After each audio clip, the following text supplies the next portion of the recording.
Out at Alabama Home Mortgage. At Alabama Home Mortgage, our average close time is 16 business days. That's a month faster than the rest. How do we do it? With over 60 years of combined experience in the industry. Our team knows mortgages. Our years of experience yield a better experience for our customers. Folks, time is money. Whether you're looking to buy or refi, don't waste time with another mortgage company, bank, or credit union. We close on time, every time. Give Alabama Home Mortgage a call at 567-4223. That's 567-4223. Or visit us online at myalabamahomemortgage.com to complete an application on your time. Our fast turn time is just one difference that sets us apart from the rest. It's not just a slogan. Call Alabama Home Mortgage because there is a difference in mortgage companies. NMLS 1586368, Equal Housing Lender. Blue Water Broadcasting on location down in Raymer, Alabama at the Kickback Ranch and Event Center to benefit the Cancer Wellness Center. We are collecting items to put in our chemo relief bags as part of Operation Help and Hope, and we're going to be here until 12:30 today. We're looking for items like new socks, blankets, digital thermometers, hard candy, crossword puzzles, pens, anything to help these folks going through chemo be a little more comfortable, and it all benefits the Cancer Wellness Center. Again, Kickback Ranch and Event Center, Raymer, Alabama. We're here until 12:30. Come on down and help us out if you can. This is Bubba for Blue Water Broadcasting. The views and opinions of the following program are solely those of the host and other contributors. These do not necessarily represent those of Liberty Acquisitions 825, Blue Water Broadcasting, its management, staff, or any advertisers.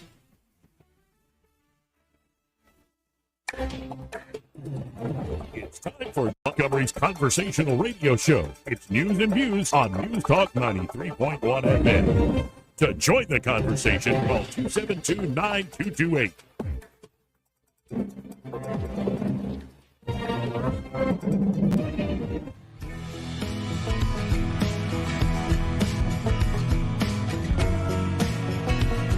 After damning politicians uphill and down dale for many years as rogues, vagabonds, frauds, and scoundrels, I sometimes suspected, like everyone else, I often expect too much of them. Joey Clark. Welcome into News and Views in the afternoon. No Judge Napolitano today with the breaking news, and it is huge news, that Julian Assange is free. It has reached a plea deal. The judge is in high demand on British and English-speaking TV all over the world, so I certainly understand him missing today. And, of course, the mayor of Montgomery, Stephen Reed, put out a press conference today, put on a press conference. He had two gentlemen by his side, Eddie Bader, Byron Sheehy here in the studio. Did y'all get a chance to see what they did here? No, but do tell, please. Well, the first is going to be the interim chief. And the interim chief is named Jim Grayboys. Mm-hmm. He will serve as interim chief until a permanent chief is found. Grayboys served as police chief at Alabama State from 2012 to 2019. He was also part of MPD for a while. And he's number 5 in, the last 5 years that has held that chair. Yes. Whether as full-time chief, acting chief, or interim chief. Because it's Finley, mm-hmm. Ramona Harris, who I thought did a pretty good job as interim chief. I thought so, too. And then it was Darrell Albert. Then it was John Hall, who was acting chief. Mm-hmm. And now it's Jim Grayboys. So if the mayor picks a new person to be the full-time chief after this, it'll be 6 people. Yep. In 5 years. It kind of just feels like a game of duck, duck, goose at this point, man. Yeah. And, hopefully, I want things to work. Mm-hmm. But, daggum. That's not speaking well of what's going on here in the city. Well, let's be honest. 5 people, 5 years. Who would take that job except for somebody that's on their way out already? Bridges burnt, don't really care, just trying to make it to retirement. It's going to be somebody that's not going to come in and kick butt and take names. There's no doubt about it. I mean, let's cross our fingers and toes that person does exist, because that's the solution. That's the solution, but that ain't happening this go round. Yeah, I mean, they wouldn't have the interim tag. Correct. And adjust the old camera. And in addition to naming Grayboys the interim chief, mm-hmm. he also named a gentleman named Lawrence Batiste IV as new special assistant to the mayor regarding public safety. Batiste served as Mobile's police chief from 2017 to 2021 before taking over as public safety director. Batiste remained in that position until he resigned in May of 2023.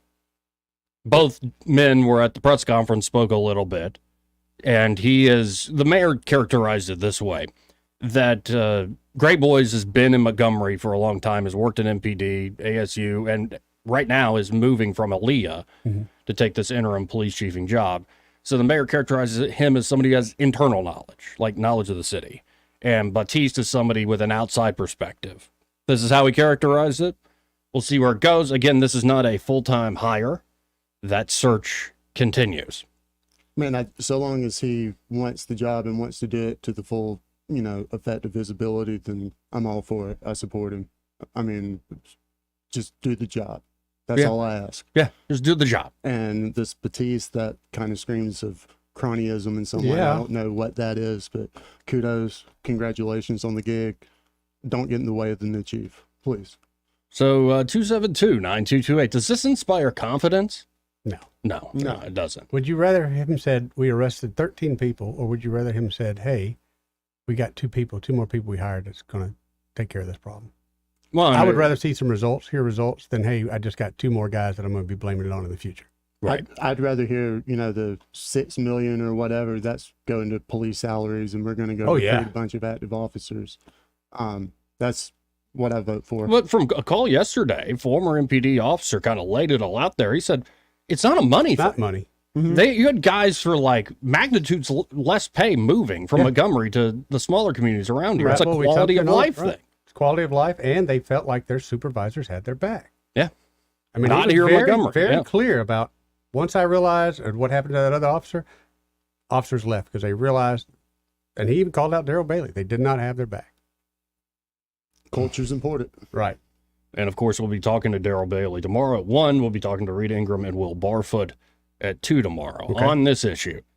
We are going to stick on this issue. Of course, we'll continue to have stupid fun with possible VP choice by Trump. The debate is Thursday night, and the Babylon Bee put out a pretty epic fake news headline today. Trump's debate preparation. Yeah. Because everybody knows Biden's at Camp David with 7 advisors, and they're throwing zingers at him and facts and figures. And the Babylon Bee said Trump goes to nursing home to argue. He's preparing, Joe. He's preparing. And Trump shared that himself. And of course. So, you awesome. gotta respect the Bee. And of course, yes, the news of Julian Assange is massive. Mm-hmm. Yeah. It's interesting where did that come from all of a sudden that they made a deal? I think it's because they weren't winning actually in the court cases. But you see, he still had to plead guilty. One count. Yeah, and I don't buy it. That he actually went to go. then Bradley Manning and it's like, hey, man, go get secrets for me. I think Bradley Manning was more than willing to find somebody. Thank you. So we'll see. To me, it shows the ability of these people that are ticked off at it. They're not going to let it go. They'll never admit wrong. They won't even just let it go by the wayside. And then he had to pay. See how much he paid for that flight?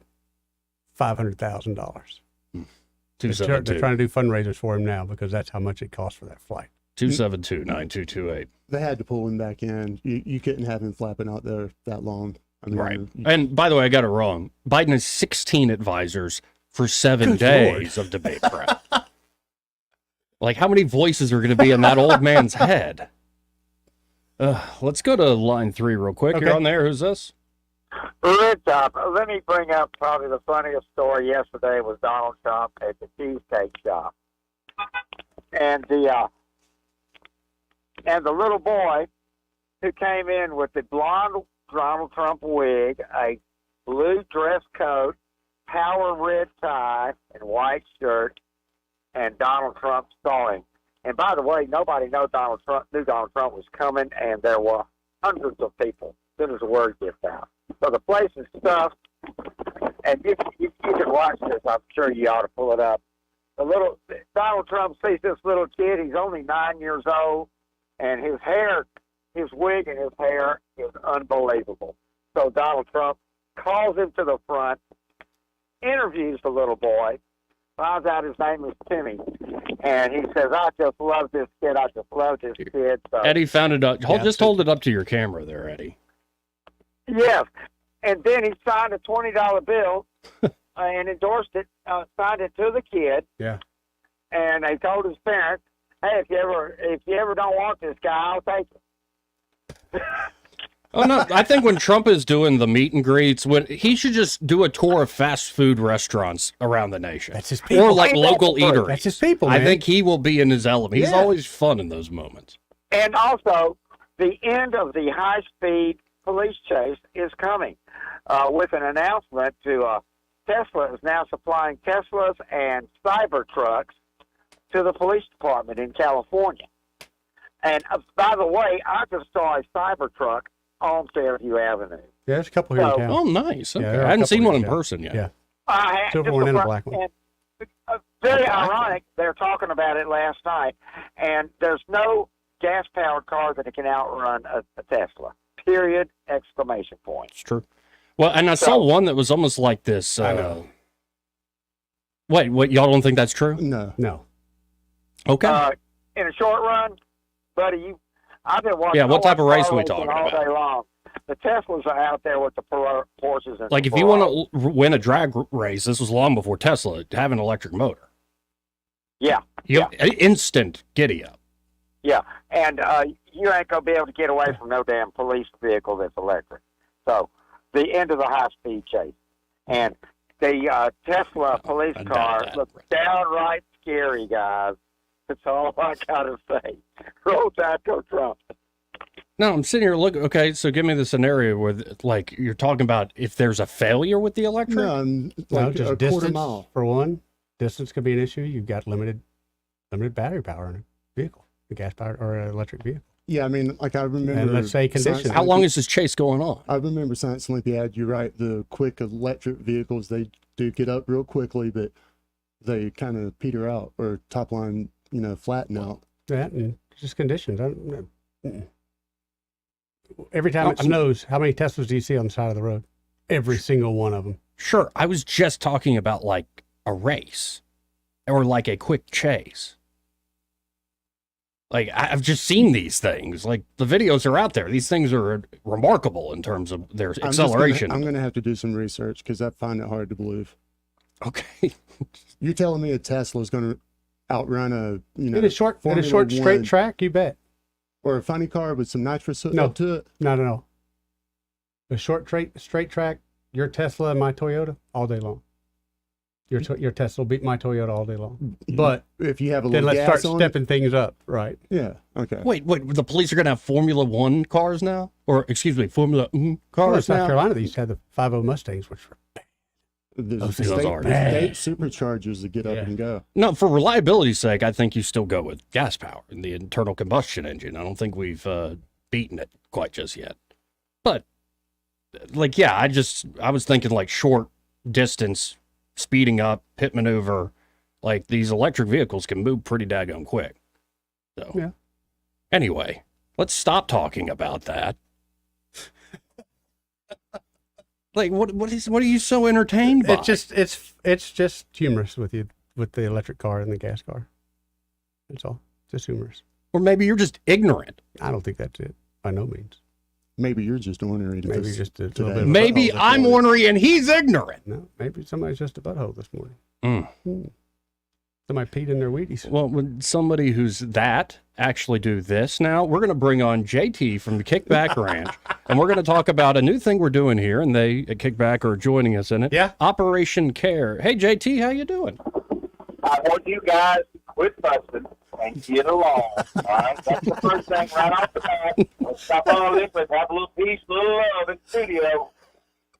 Brothers hug. Bubba's having a good time. Oh, goodness. He's at the Kickback Ranch. He's having a blast, and that's where we invite people to come out. You know, if you want to donate to a great cause, we have our trail of ribbons out there. So if you've had a loved one or a family member who has dealt with cancer or is dealing with it now, you can walk that trail. You can sign their name on one of our big wooden ribbons we have out there, whatever cancer they're going through. But you can also donate for those that are going through, like, you know, the chemotherapy and stuff like that. And that's what we want. That's what it's all about. It's trying to raise the awareness of the chemo and what they're going through. So folks can just bring by items there to Kickback Ranch in the area? We got the blue water barrel sitting up out there, and they can donate all day, and they can continue to do so. Just when the van leaves, the barrel's going to stay. Excellent. We will be a part of it. So we want you to come out, donate, put it in the barrel, and be a part of the solution. What's the website? Excuse me. Is there a website? You got a website, JT? Yeah. Kickbackranch.net. Kickbackranch.net. And of course, this could be all sorts of things. I mean, it could be like blankets. Right. I mean, there's all sorts of ways. Anything that's going to help. I will tell you, it's not lemon drops. It's simple as lemon drops. It helps the nausea. Yep. Yeah. And that's the biggest thing with chemo. Just lemon drops, maybe even some teriyaki beef jerky. That helps when they can chew on it. I mean, there's things that we don't even think about, but yeah, you bring that kind of stuff out and donate and put it in the blue water barrel. Well, there you go. And they can continue to do so tonight because we've got our solar meeting tonight. We're expecting a large crowd. We got a lot of politicians, a lot of commissioners, state representatives, Commissioner of Agriculture is going to be there. So we've got a lot of people coming out. We want to try to be informed about the solar facility. Yes, sir. And so, folks, if you're going to that already, stop by the store, get some comfort care items for folks who are especially going through, chemotherapy. It's not easy. And so any little bit helps. Any little bit helps. And we'll have the barrel down at the event center tonight. Well, I appreciate you calling this in, JT, and hope you have a big crowd out there because, they've been sneaking the solar facility thing in under our noses. I saw a lot of signs out in southern Montgomery. Good. Yeah. But it's not on So most people's you guys radar plan right on, now. if you can, come on out and be a part of it. I think today, the last I heard, they had 6,600 acres that they had under contract for the solar facility. So think about that one for a little while. Yeah. Tip of the iceberg. We can learn more tonight, folks, there at Kickback Ranch. Well, I appreciate it, JT. Good Thank you, to hear from JT. Hey, you guys get along. Yes, sir. Yes, sir. JT doing noble work. Thank you, JT. He's a great man. No, I think I'm right about this. Like, I'm not committed to it. Maybe you're right. Like, in what scenario are we talking about here? A scenario where there's a like bunch of different speed ones. bump, I mean, and it's got to like actually get over the hill. yeah. I mean, I don't see it. Let's go to I never line did. 3. You're on there. Who's this? What up, dog? How y'all doing? All right. I'll tell you one thing. I bet a Tesla ain't going to do no pit maneuver on nothing. You can be fast and sit there, or you can stare at them or shoot them. You start wrecking that thing, you got batteries or all kinds of things. Those things ain't cheap, That's true. and they ain't cheap. They're to heavy, fix. though. They're heavy as crap. Yeah, That'll be another well, I problem. mean, people Also, have I with them. wouldn't want to crash into a Cybertruck in particular. Well, how about if you're driving the Cyber truck and your job is to crash into people? I mean, because essentially when you're in a car chase, that's the thing, right? You get up to them and try to get them to pull over, and most of them people they ran, they ain't fixed to unless something happened to their car. So you're going to have to make contact. Well, unfortunately, it's usually not their car. That's the problem. They don't care if you wreck the crap out of it because they're just going to get out and run anyway. Well, yeah, we just fixed one of those here Yeah. a couple weeks back. Yeah. Well, and often, like, it's not just the pit maneuvers. It's stuff like they'll put out the spikes. And, Yeah, like, I spikes. can't remember the last time we had a chase in this area. It's been a while. I think They happen all the we had time. one Last a week or weekend. so ago. We had one last week. Yeah, I think so. Yeah. It came through. I don't think it originated here, but I think This it is came why we through. need a helicopter so we can all watch. Hey, I'm down. We do have one of those. Who has a State helicopter? troopers have a couple of Well, get it out there. I want to see footage of this stuff. Well, Yeah, we have all these big events like a car chase, and they're doing it right in big cities, and we here in the river region can't have any fun. Well, We got drones, we got yeah, I'd love to helicopters. chase them with my drone. That'd be a lot of fun. We but should just have a 24-hour crime channel just for Montgomery. right now. Yeah, That would Just have a lot of bring back cops. yeah, a lot of episodes on it there could right be now. 24 hours. go look at it and see what you think. My problem with this whole the mayor and all that, we have a leadership problem, but it's leadership in the home and who's in the home. That's where all this is coming from. Yeah, but It's Eric, not because of satanic music or video games or it's people's hearts are hardened. They don't understand the consequences. They ain't never had nobody snatch a knot in their posterior at a young age to get that. You know, the Bible says, teach a man how he should go when he's young, and he will not stray when he grows old, or something like that, or to that effect. And there's nothing being done in the home, or not enough being done, consistently done across enough homes to make a difference. And I mean, say what you want to about it, but the proof's in the pudding. You can sit here, I mean, like our education system, you might be a great teacher, but we're getting a crappy product. And I mean, just look at the general public. Just look at what employers are getting. Ask somebody to make It's change. not a criticism. Well, I mean, you just ask somebody to make change, and you can quickly find out where they didn't graduate high school from. oh yeah, definitely counting is overrated, Yeah. or Common Core math is real. Right. I'll give you $20 and you still owe me 16. Oh, huh?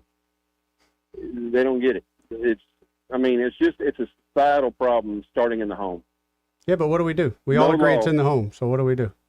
I mean, that's Start been our thing here. incentivizing Lately. the home. We start arresting everybody in the home. This isn't new. Well, this is part of what we're going to talk about I mean, tomorrow. this One is- of the Yeah, I mean, this has been going on for the past 40 years. Right. I mean, it's gotten worse, here recently, worse. but I mean, Yes. we have to address the problem on the surface, which is crime. And after we address that, then we can start going into people's homes and telling them how to parent.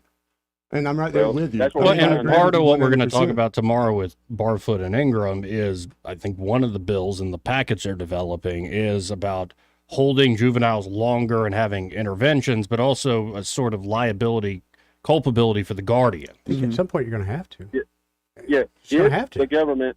Well, I mean, get the government out of everything we can. Get it into the private sector, and I mean, what am I thinking of? Not social capitalism is a thing, and people will do this for the right money, and they'll do it more efficiently and better. So if we're going to pay somebody to do it, who cares if they make a profit instead of it going directly into somebody's account or being I mean, I kind of the care. old boy system? I mean, I don't want my judicial system or my law enforcement or motivated by profit. I mean, from a fundamental standpoint, I think Well, no, that not opens that. an I entire mean- different can of, worms there. Oh, for sure. I'm talking about more along the lines of education. How the tax code incentivizes singles, single income households, single parent households. Let's get away from that. Let's get the charity back to the churches.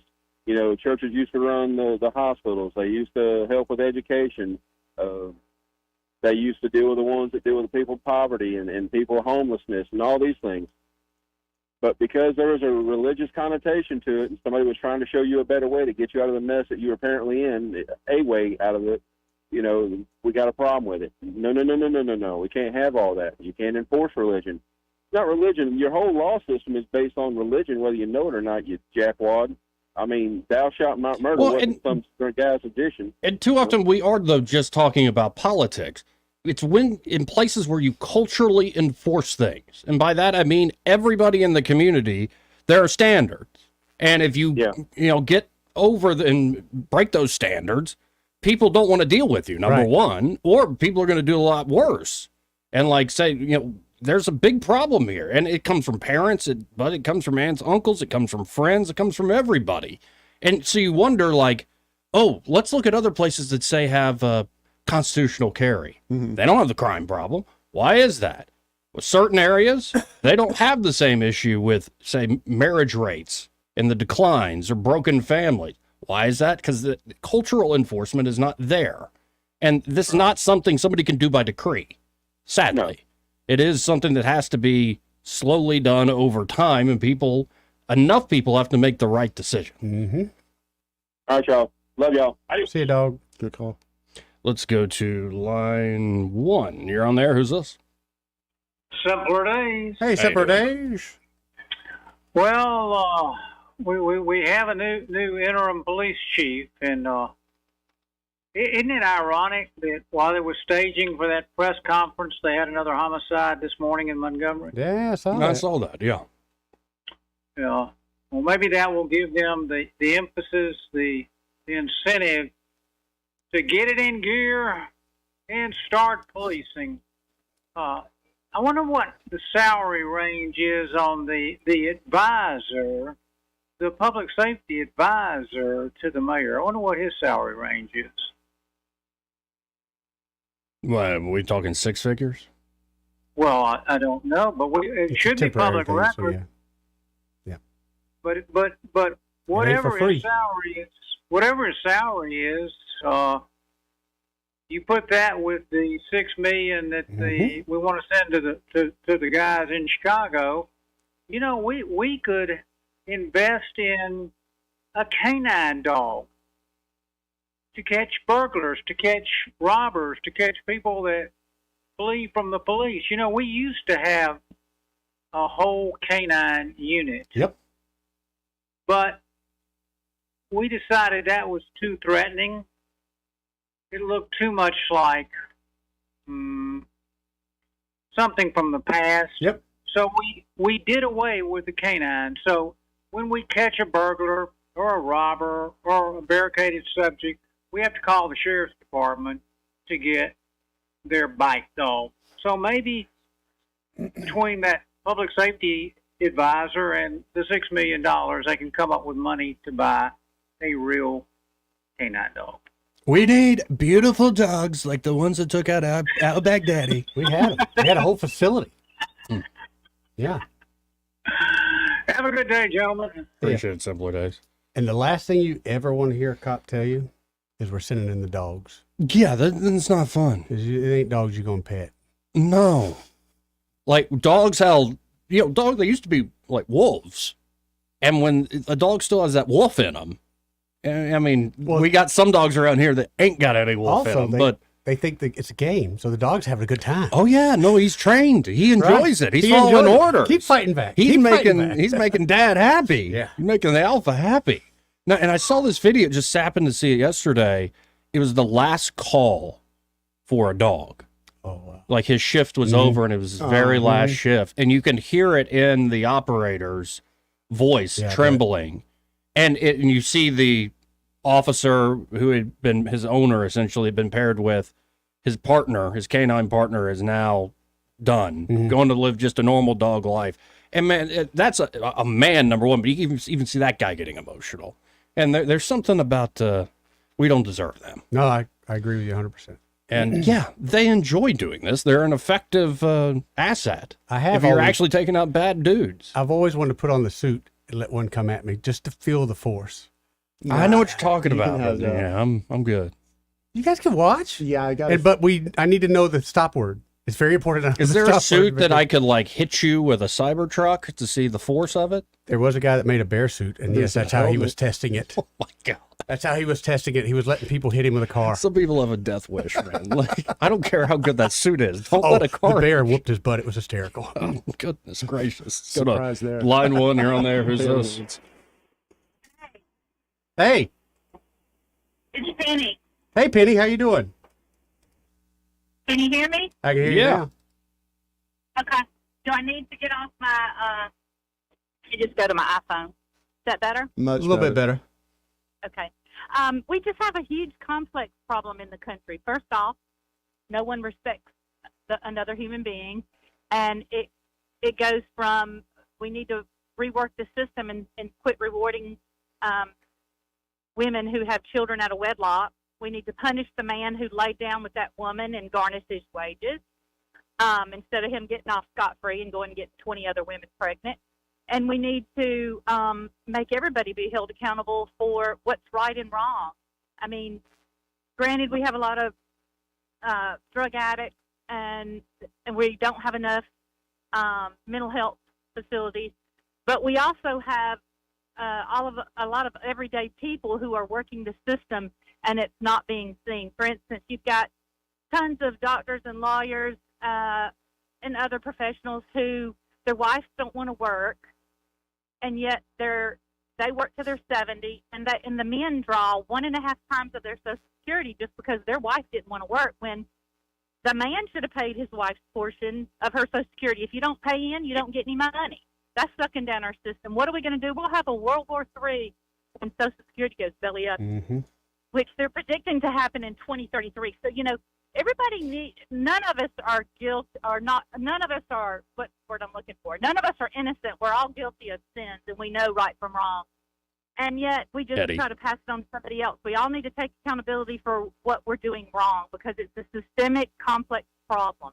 It's the same way that all these damn illegals are coming in here, and you think they're staying over here? This was before the Democrats started giving them money and checks and free health care. But you think those illegals are staying over here surviving on no money at all? No, you got all these big construction companies and farmers who are paying them under the table, which is why they're allowed to stay here. Let's crack down on it all, because that's what it's going to take to turn this country around. We're getting milk from every orifice that we have. This is true. And that's why we're going to go belly up.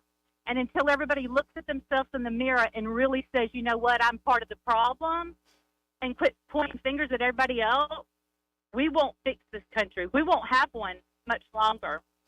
I really don't believe we will if we don't get Biden out of the White House. I was about to ask, do you personally believe that we can actually turn this thing around, or you think we're too far gone? I think it's going to take a lot of people with a lot of backbone and a lot of balls to do it. And I think it needs to fall with a woman and a man, because we both bring different perspectives to the table. Right. We have a problem with our children because we don't have them because we want them. We have them because it allows these women to not have to get married and to be able to have a home without having to put up with a man. And I'm keeping it really real. Oh, yeah, you Because are. You know what? You know why? Because, I can't live with my husband. I can't live without him. I need him for certain things. And until we realize that, that's why God made us a man and a woman to be together. We need each other. We have to respect one another in order for it to work, though. Because we both bring important assets to the table. That's why it's called collaboration. Because guess what? You don't see a woman's perspective, and I don't see a man. But we have so much hate and greed, and there's enough to go around in this wonderful United States of America, and it just breaks my heart to see it being destroyed.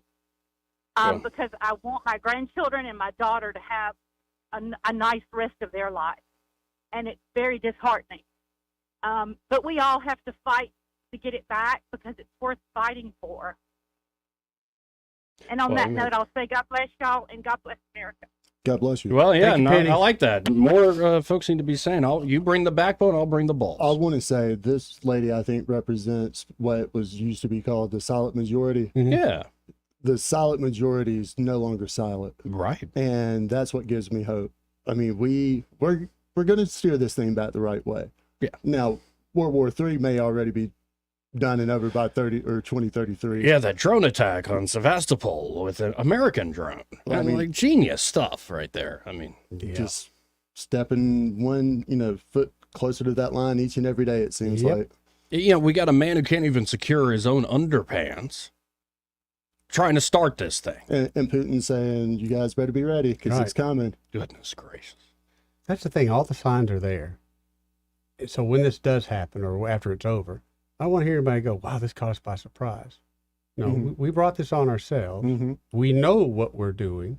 Some of us are trying to stop it, but it's more than likely going to happen. Right. I'm just more encouraged by the lady's phone call. Oh, me too. I see there are a lot of people all across the generations, men and women, who are tired of this crap.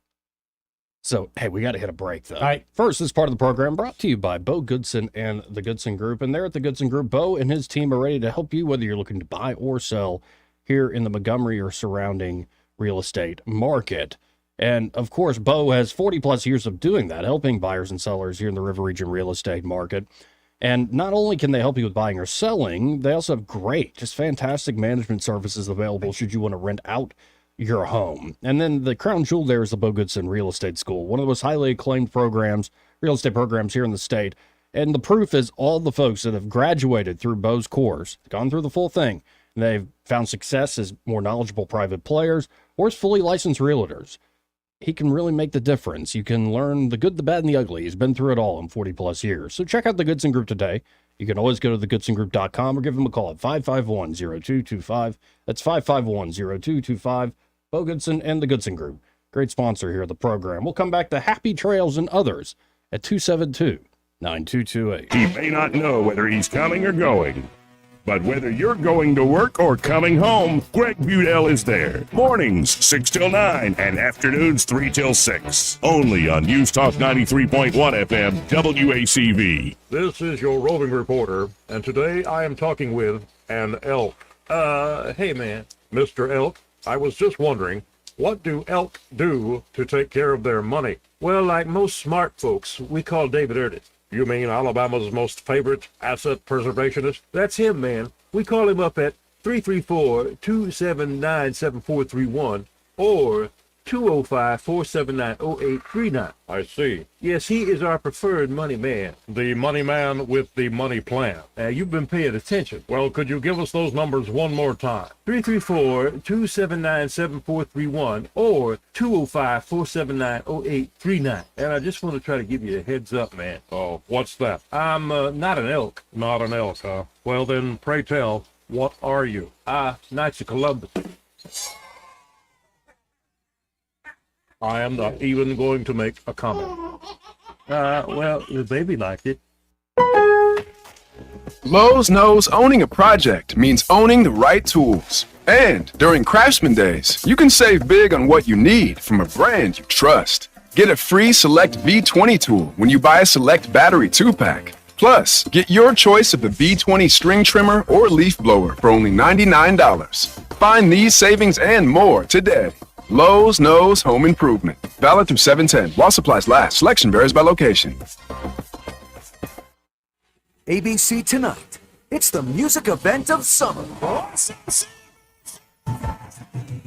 With superstar performances by Lainey Wilson, Luke Bryan, Kelsey Ballerini, Keith Urban, Thomas Rhett, Shabuzi, Cody Johnson. Plus, epic collaborations including Keith Urban with Lainey Wilson, Big and Rich with Hardy, and Post Malone featuring Blake Shelton. Shellingham and Ashley McBride host CMA Fest. Tonight, 8/7 Central on ABC and stream next day on Hulu.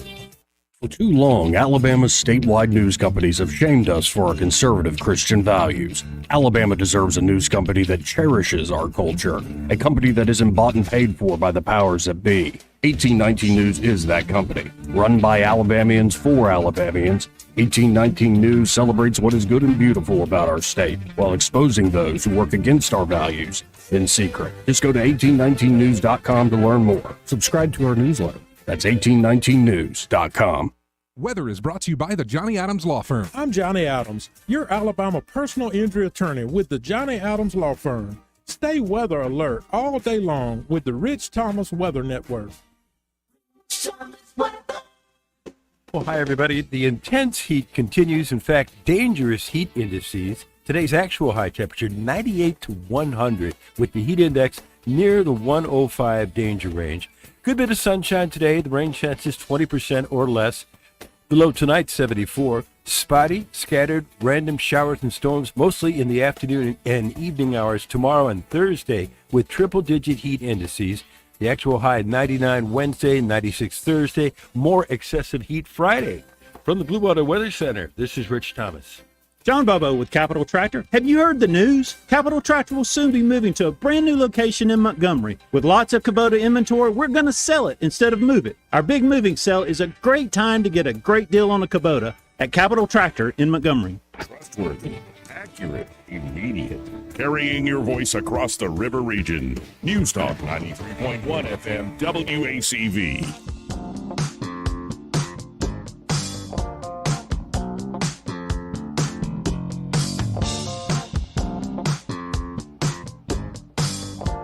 Joey Clark.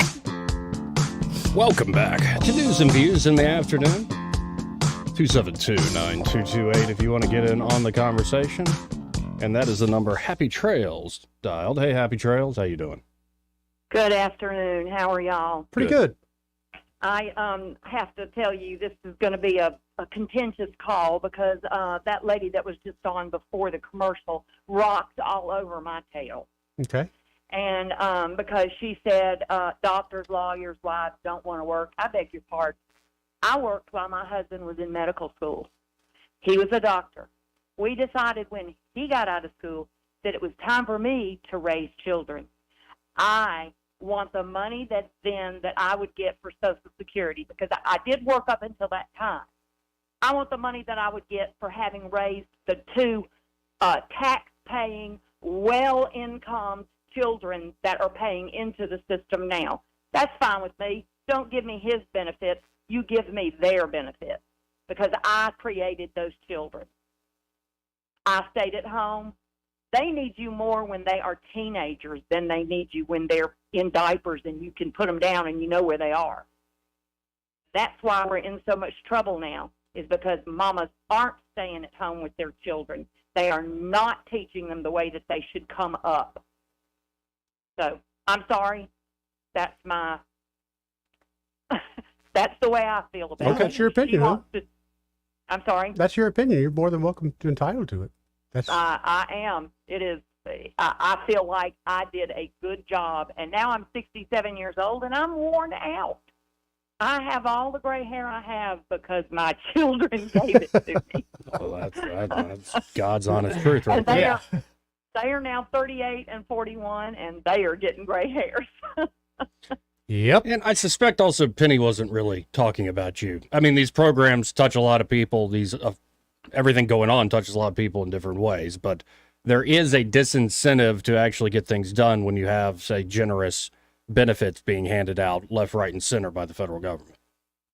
Well, we're also responsible. The government's not going to take care of all of us. Right. It's not. You are still supposed to save money, and even when you save money, you know, the required minimum distribution you have to take after you're 70, 72, whatever it is, you know, they get it on the front end and they're going to get it on the back end because they make you take it out of whatever investments you have and they tax you on that. So, you know, even if you try to take care of yourself, the government will take it away from you. So I feel like we did everything right. We raised our children. We paid for their college. And we brought them up to be good tax-paying citizens, and now they are raising their children to do that. And we saved for our old age, but we would really not want to be on Medicare, but we have to be on Medicare. You don't have an option. So I've said my part. I'm sorry. She just rocked all over my tail, and I wanted her to know that. Well, if it took her to rock all over your tail to get you to call in, then I wish you'd do it again. I'll call Penny That's back. right. Let's keep this That's thing right. going Keep it every going. day. I appreciate it. I'm enjoying the calls and the show, guys. Thank you, Happy Trails. 272-9228. So what is going to solve the problem, the crime problem here, in Montgomery in particular? What's going to solve it? A new mayor. Oh, sorry. With a strong police A chief. new mayor with a strong police chief. And instilling a culture that we don't put up with this crap. Yeah. I mean, and how do we get a new mayor? Voters. There we go, Joey. Right. The listening audience. Acting. Oh, there's the problem.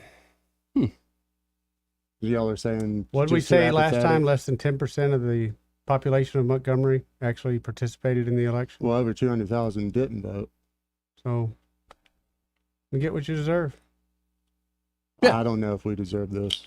I don't know if the people deserve this. I No, the honestly- people getting shot don't deserve it. No, they don't deserve it. And their families don't deserve it. I guess what I'm saying is I don't think that people realize how bad it was or how void the leadership is in this instance.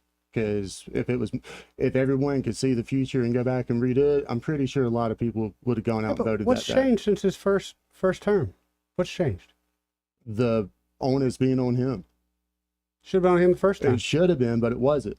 I'm just telling you. The polling numbers showed that the general public did not associate the crime problem with the mayor. I know that for a fact. Oh, I agree. But And also, God bless Barrett Gilbreth, because he did actually throw his name into the ring, his hat into the ring. But it was way too late. And you got to wonder, where was, say, that voice that wants to challenge the mayor for his office actually out there raising hell for months and months and months? Because I didn't see it. There wasn't the outcry. That's what I'm saying. Y'all are looking at this through a revisionist lens. I mean, I agree with you. I'm willing to bet that if we could go back in the DeLorean, we weren't taking calls as heavy as we are now. The only person who called was Bill. Bill, to his credit, and Simpler Days too. Those two guys were calling pretty frequently. we did get calls when Gilbert was running. We did get calls from black people who would say it's just not his time yet, and you and I both know what that meant. In a doubt in my mind, you know what that meant too. No, say that again. It's just not his time yet. Reed Gilbreth. They kept saying it's just not his time yet. which means we got a black mayor. I'm going to stick with this black mayor, and we're never going to have nothing but a black mayor. That's what they meant. Well, if they said yet, I'd have to respectfully disagree with you, because that sounds like giving the baton No, that's back. what that is they're but trying to pander to somebody. I know the truth. Well, no one will ever convince me otherwise. If you're going to tell me politics were at play, I'm not going to disagree with you there. But there's a lot more people in his base that have had family members and loved ones killed or injured in the violence, and they're not forgetting. And they're going to church on Sunday, and they're talking to their people. Again, what changed between now and the first time you ran? People are still hurt. How many more homicides? Well, crime is going to keep going up, but how many more do we have to finally say, okay, enough's enough? That's a good question. It should have the first time, but people said, no, we're going to give him a chance. Just not Gilbert's term now. And I guarantee you this. I'll say it. You ain't going to get a white mayor this town. You're not going to have one. I'll state the obvious. Well, correct me if I'm wrong, but you're not going to have one. We will have a more serious challenger, and there will be more of a emphasis placed on accountability this election cycle. Yeah. I guarantee you that much. You guys got more faith than I do. Maybe so. No, I think it is a majority black city, and I think the challenge is probably going to come from the black community. Well, I mean, that's conventional. In a very serious way. Don't you remember the hot dog guy and the tapes that came out? I mean, you could, technically, I think you could have a white candidate that is so compelling and is making the arguments everybody's nodding about and talking about. That could work. You might have but when it gets to the voting booth. He might know does this for a living. I agree. I'm not doubting him. I'm looking at results. If it gets bad enough, the public will... Sure, if it gets bad enough. When there's no one left in this town but 10 people, then it's pretty damn bad. Tom Arsenault in Shreveport. People are evacuating this town like there's no tomorrow. Tom Arsenault is a 62-year-old white guy got elected in a 57% African-American district. Okay, that's every blind squirrel finds a nut once in a while, man. He ran on stopping crime, cleaning up the streets, empowering families and putting people back to work. Right. A better economy. Okay. That's what everybody wants, right? That's what everybody wants, except you're forgetting one factor. All right. Color. Yeah, I'm saying that whenever the rubber finally does meet the road and things do get bad enough, color doesn't matter. Well, and but how bad's that got to be? I mean, when there's 3 people left in the town? That's the question, man. I mean, this town, you got to admit, this town is hemorrhaging people left and right. Mm-hmm. No, that's true. Continuing more and more every day, whether they're going out on a gurney or they're moving. I think that's why you're going to see a more serious candidate this time, too. Good luck. Because people understand what's at stake now. And there were alternative black candidates. Y'all remember when the most alarming thing was how the mayor spoke about the Army base? Or the Air Force base? Yeah. You remember how he called it an Army base? That's a problem. Yeah, my bad. But do you remember how it came and went? Do you remember how the words that were used in that? He didn't care. He flat out said he didn't care. I got nobody out there. Nobody owes me nothing. I don't owe them nothing. Remember what he said about the black percentages in this town? So that hubris was there then. It's still there now. And more people have had a chance to see it and learn it. Let's go to line 1. You're on there. Who's this? Joey, it's Charlie. Hey, Charlie. Hey, man, I'll tell you right now, I agree 199% with what Eddie is saying. What blew me away last night on the news was these 2 gentlemen that run the Boys and Girls Clubs there in Montgomery, talking about these little young kids that thought it was cool to have a couple of dollars in their pocket and carry a gun.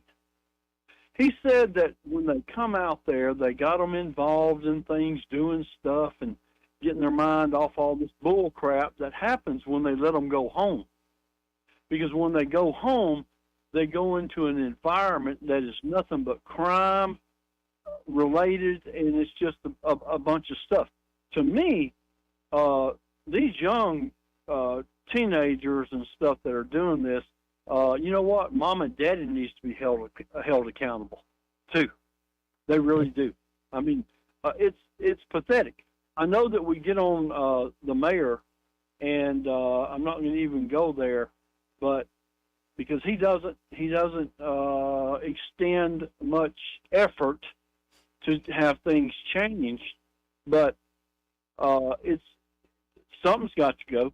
Something's got to go. I tell you what, if Maxwell ever pulls out of Montgomery, that's it. You know what? It's going to turn into Selma. Yep. Because that's exactly what happened to Selma.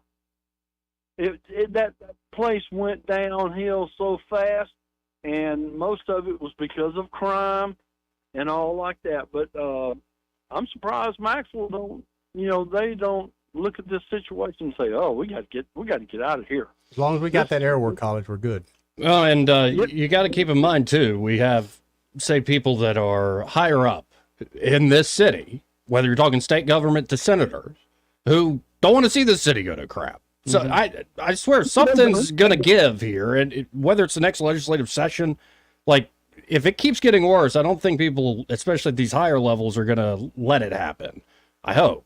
But like you have a lot of different interests in this town. Like I see why the Air Force Base might go, well, we could have better options. I see your point, Charlie. But there are a lot of folks who are now paying attention, going, what the hell are you doing, guys, running this damn city? I agree with that, man. And something better, it better change quick, or it's going, and it's just like Eddie said, people are just, they're getting out of Montgomery.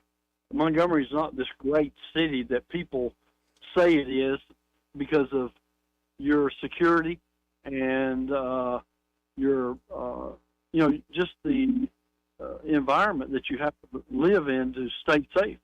It's crazy. I mean, it's just totally crazy. But I agree with what Eddie said, 110%.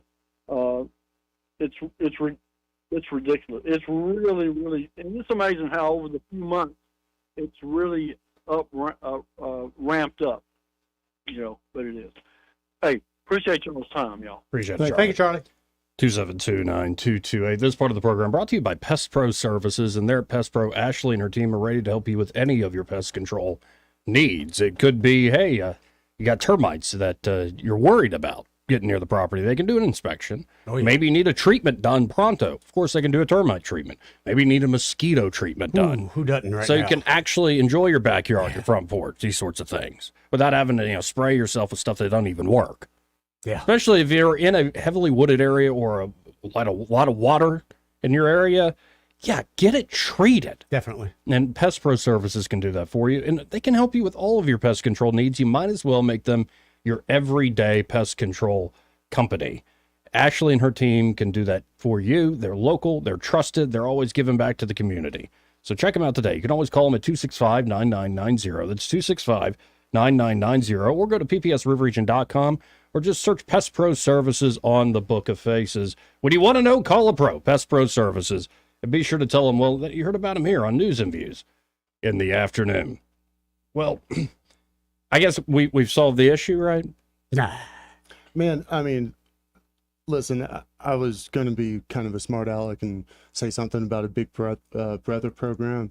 Yeah. I'm looking at a headline here that says, no, it's a little dated. Yeah. Into 23. But it was talking about bringing the program back to Montgomery. I didn't realize that we were operating without a Big Brothers program here in the city for so long. We couldn't even get that right.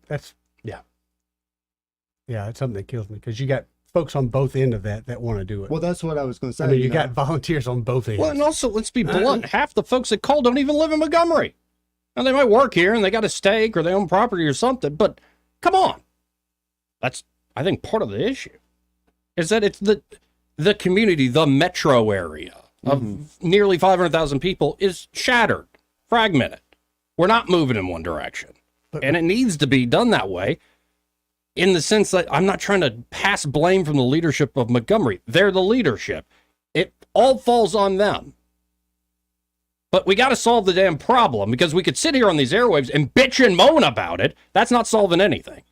I want the actual people who signed up for these jobs to do their damn job. Number one, stop pointing fingers at each other. The county and the city and the state. And grow up. You're acting like stupid children. And no wonder children are running your streets. And on that note, I think we have to hit a break. Sorry, Ed. Don't apologize. No, I just got to tell the truth sometimes. Yeah. We'll be right back. Broadcasting from the Riverside Chevrolet Master Control Center, this is WACV Cusana, News Talk 93.1 FM. When it's Chevy, it's Riverside. With SRN News, I'm John Scott. American consumers lost some confidence in June as expectations over the near-term future fell again. The Conference Board It says its consumer confidence index fell in June to 100.4 from 100.1.3 in May. That was in line with what analysts were expecting. Israel's Supreme Court has unanimously ruled the military must begin drafting ultra-Orthodox men for military service, a decision that could lead to the collapse of Prime Minister Benjamin Netanyahu's governing coalition as Israel continues to wage war in Gaza. Under long-standing arrangements, ultra-Orthodox men have been exempt from the draft, which is compulsory for most Jewish men and women. The Dow losing 301 points. The Nasdaq is up 162. This is SRN News. Government debt is now exploding by an unprecedented $1 trillion every 90 days. Think of that. It's a clear sign that our nation's finances are spinning out of control, and it's putting the savings of every one of you at risk. Hello, I'm Lance Wallnow, a news analyst and best-selling author and an evangelical leader. I'm deeply concerned about the impact this runaway debt is going to have on Christians like you who have worked hard to build your own nest egg for your family. To protect your financial future in these uncertain times, you need to diversify with something tangible and proven, like physical gold. That's why I recommend a gold IRA.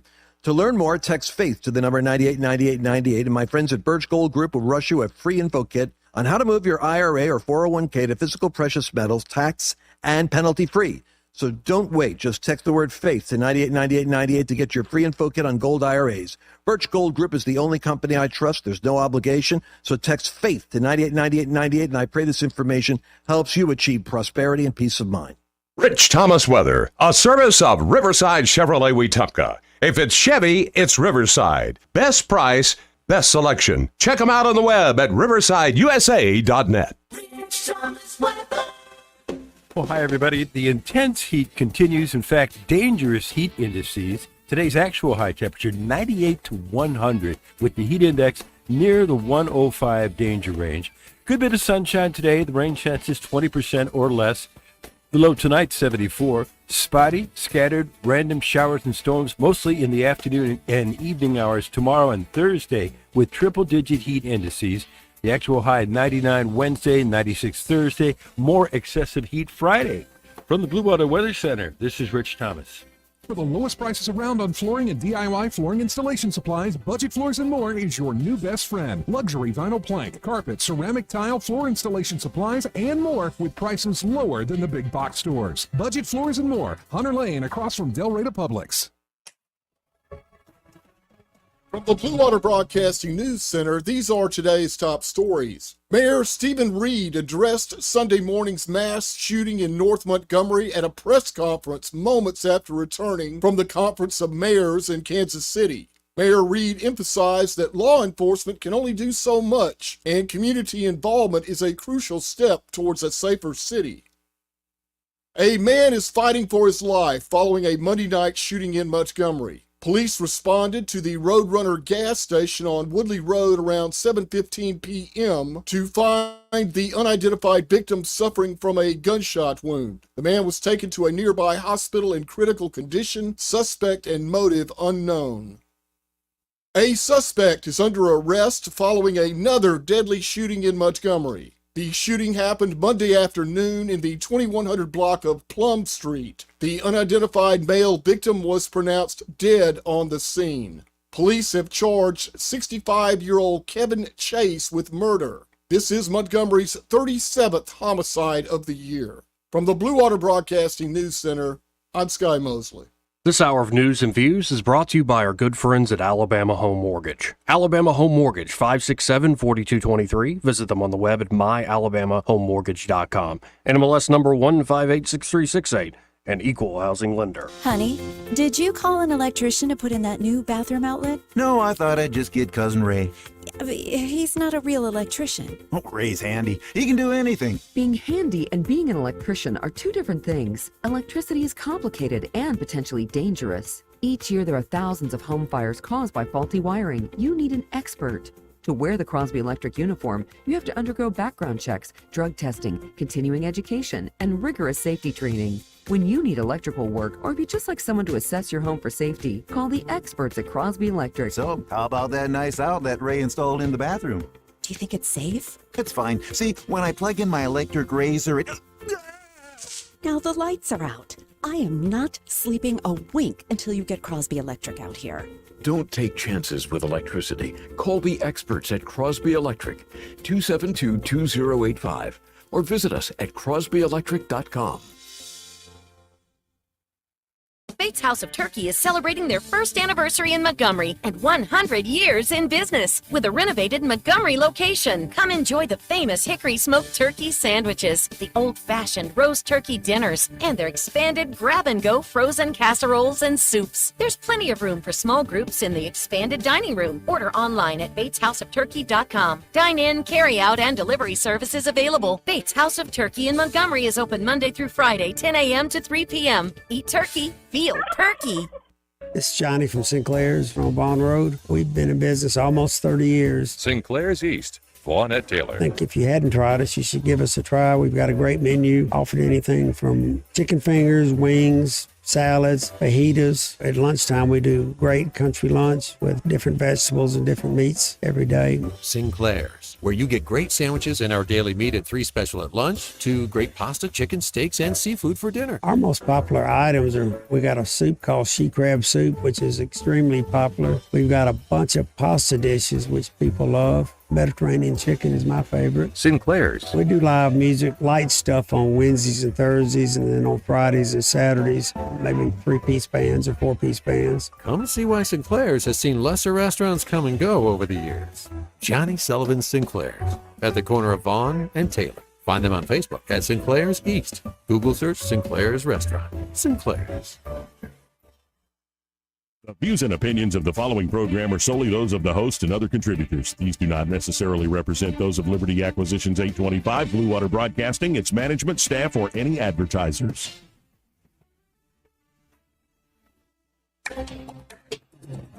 It's time for Montgomery's conversational radio show. It's News and Views on News Talk 93.1 FM. To join the conversation, call 272-9228.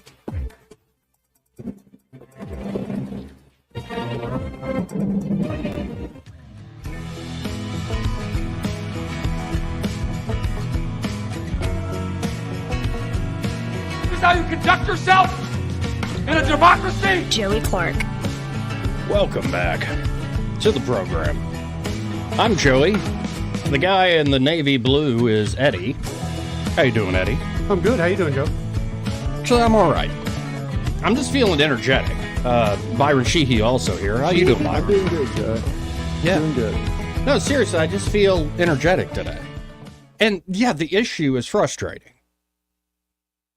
This crime issue in Montgomery is frustrating because we're taught to believe as Americans that if we yell and scream enough, if we vote hard enough, the problem will be solved. Maybe so, but where the rubber meets the road is actually good administration, sound leadership, and not trying to put velvet over handcuffs to be like, if we're just nicer to the community. No. You have to be smart about this. You have to at times be brutal and tough.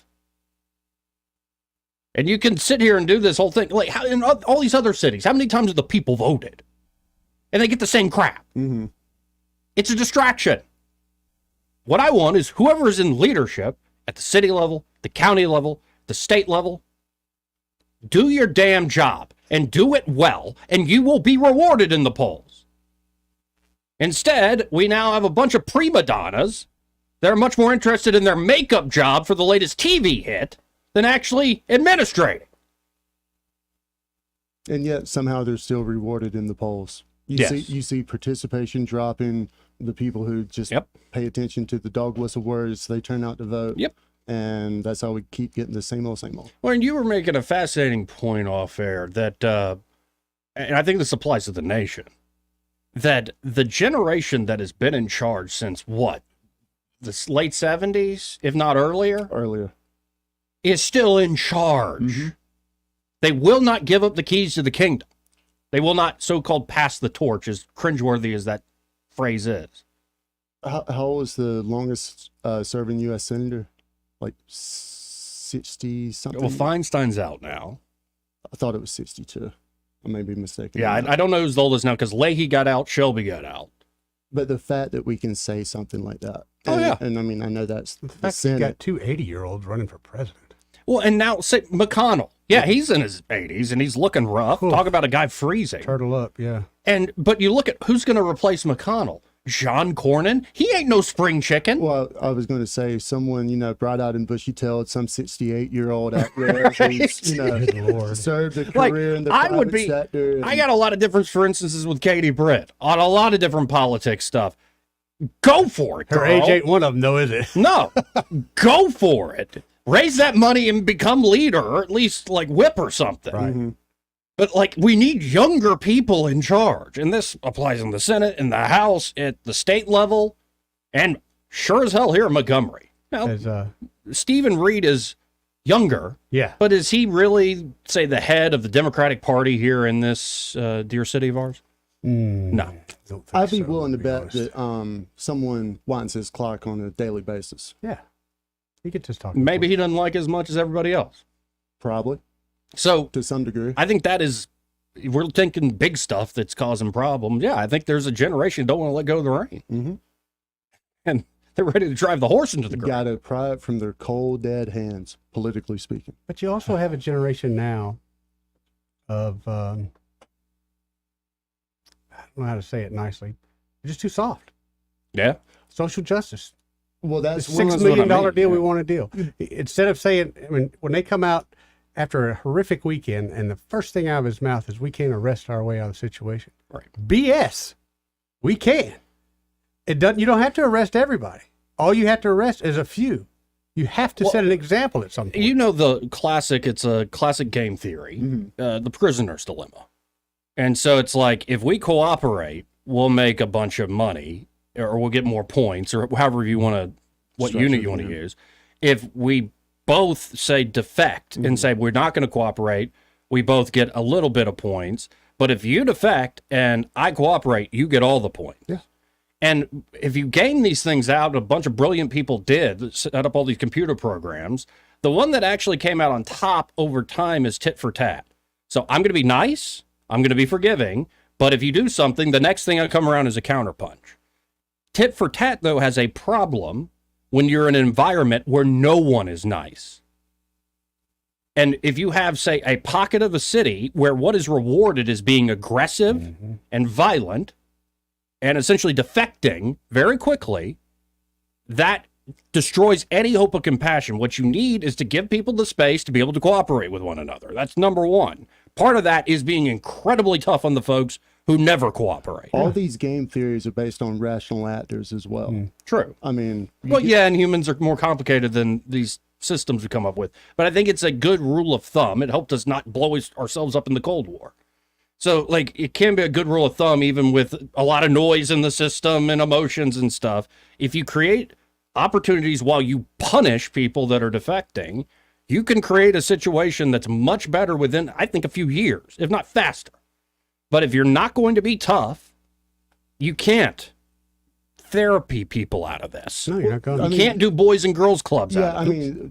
Saying it another way, the person who wins most fights is the person who's willing to go the farthest. It's not the person who's strongest or the person who's, got the best endurance. It's the person who's willing to take it to a spot that the other person won't go to. And using kind of the administration crime problem here, you may not be able to arrest your way out of it, but I bet you could brute force your way into a pretty good dip in some crimes being committed, because once word gets out and goes around a little bit, some of those 15 or 16-year-olds may not be so likely to engage in some activities if they know they're going to get a beating.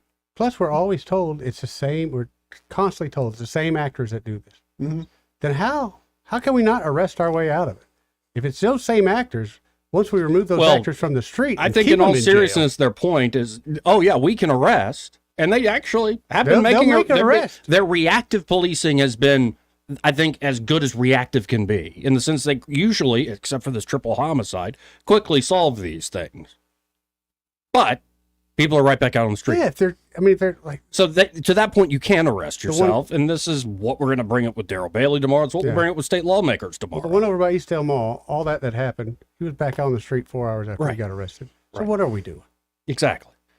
Thus my rant about all the finger pointing and the pissing match between all levels of government. I said it nicely a couple weeks ago. I'm going to start saying it in a more hairy way. And going back to, and not saying anyone's wrong on this, but we need to hold their mothers and fathers more accountable. Sure. I mean, you're talking about a population, this criminal element, maybe 50%. Well, maybe. This is the point I'd said earlier. It isn't just politics. It isn't just a leadership. People in the communities that feel the most affected can start making changes. Now, I get it. If you're outgunned and you're in fear for your life, that's when you probably need some help.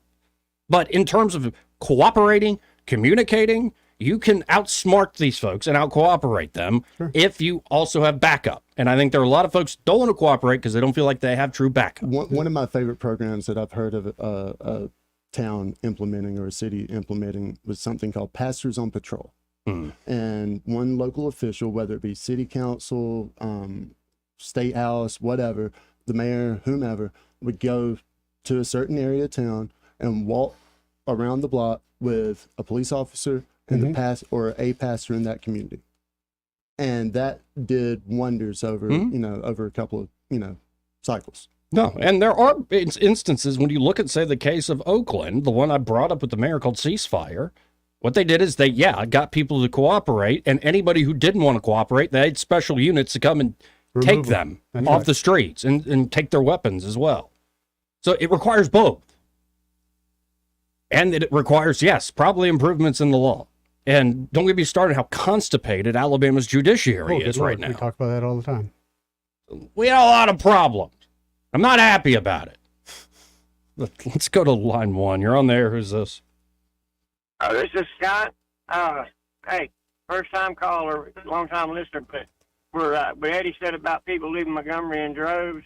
I know where they're moving. I live way out here in the country, and they're buying 1 and 2 acre lots. Yep. And for now, they're putting double wide trailers on them and having foundations set up for houses behind them. Yep. And then they're going to get rid of their trailers. Yep. Yeah, you're right. You're right. Yeah, I know where I live at, you can see them. They're buying 1 and 2 acre lots, and that's what they're doing. I know of 10 of them right now, and I visited some of them, and they all said they can't stand Montgomery no more. What's the general area you live in? Outside of Pine Level. Pine Level? Okay, cool. Pine Level's really popular. North of Prattville, real popular. Wetumpka, North Wetumpka. I mean, honestly, any kind of rural. Yeah. I actually got a Prattville mailing address, but of course I don't live in Prattville. But, yeah, thank God. Reap the benefits, baby. Yeah, I just want to let you know where some of them are moving to anyway. So. Well, thank you, Scott. Appreciate it. Oh, yeah, keep up the great work, man. I listen to y'all every day. Well, I appreciate you calling, buddy. No problem. Y'all be good. Have fun. Thank you. Let's go to line 3. Hey, you're on there. Who's this? Hey, this is Duke. Hey, Duke. How you doing? Yeah. You've been listening. You know. Don't be starting with me today. You tell us, dude. How are we doing? Nah, George, you better calm down. Don't tell me what to do. No, I got this for you anyway. Where you not called? All right. Okay. You know I've been talking about the open carry thing last 2 days. Yes. And you keep reminding me that we already had a law. Okay, I'm aware of that. Okay. I stripped those stickers to put on people's business talking about, they can't bring the gun in my business. Okay, I'm aware of all that law. Okay. But why in the hell, if they had that law already passed, why in the hell they went and tampered with it again in 2 years ago? Why they had to advance it? Because there are a lot of Alabamians and a lot of Americans who don't think it is right to have to pay a sheriff's office a little bit of money to conceal carry their weapon. Constitutional right. But on the same token, sir, you want the sheriff to protect your ass. Well, yeah. Huh? Yeah, I do. You heard both ways now. You heard Cunningham, and then the guy that you had on the show, he said that was a tool that helped them. Right, but then he also said that this is so early in this new change of the law that this doesn't explain the rise that we've seen. Okay. He said both. He said, yes, it was an effective tool, but the law is now the law, and honestly, it hasn't been in place enough to be explanatory of what is happening in Montgomery, Birmingham, and all sorts of other places. Okay, that's the reason I say I pay, the kind of work I do over the years, I always pay attention to small details. Mm-hmm. So I paid attention to this thing after they passed it, okay? Like I said, I noticed the guys last summer walk around in daylight. I haven't seen that crowd. I haven't seen this before. This is new carry law, but these guys walking around with the thing, stuck out in his belly there with the damn shirt off and all, and they do it all the time, man. And we had this conversation about that. But that's what I'm saying. It did something to these guys' psyche where, we can do what we want to do. I think you're giving the law too much credit. I see these young guys, and I don't think they're paying that much attention to the law unless it's the degree of what law enforcement are in the area. Let me tell you something now. They got these cell phones, so they paying attention to all the laws being passed and what's going on. They saw what happened in Mobile, how these guys posting up down there. They're doing it all over Montgomery now. Okay? So here's where I am with that right there. See, that didn't help. So taking a tool away from the sheriff and the police doesn't help. What frustrates me, Duke, is if you repealed that law tomorrow, it would not solve the problems we currently have. It's like the same thing after a mass shooting in this country. If we do some common sense gun control, would it solve the problem? No. Well, then what are we talking about? But here's the problem I heard the sheriff say out of his mouth. Here's Sheriff Cunningham. Okay? He said if a guy got I told you many times on the show, I'm going to say it damn again. But if a guy got a bunch of guns on his back seat, okay, if he pulled that guy over for a speeding ticket or whatever, he got to focus on why he pulled him over. He can't touch that gun because the law said he can't question nothing about those 50 guns he got on his seat, period. Okay? So he can take those guns after he let him go. Hold on. Go out there and shoot last time up I got pulled over, Duke, and I shoot told up all the businesses here in Montgomery, sir. Last time I got pulled over, I told the state trooper I had a gun on me. I let him get the gun out of the car. So he had my gun in his hand. And I know he took a chance to look and see if my serial number was there or if it had been filed off. How long ago this been? 2 weeks, 2.5 weeks, up on 231. Well, you got, occasionally, people, they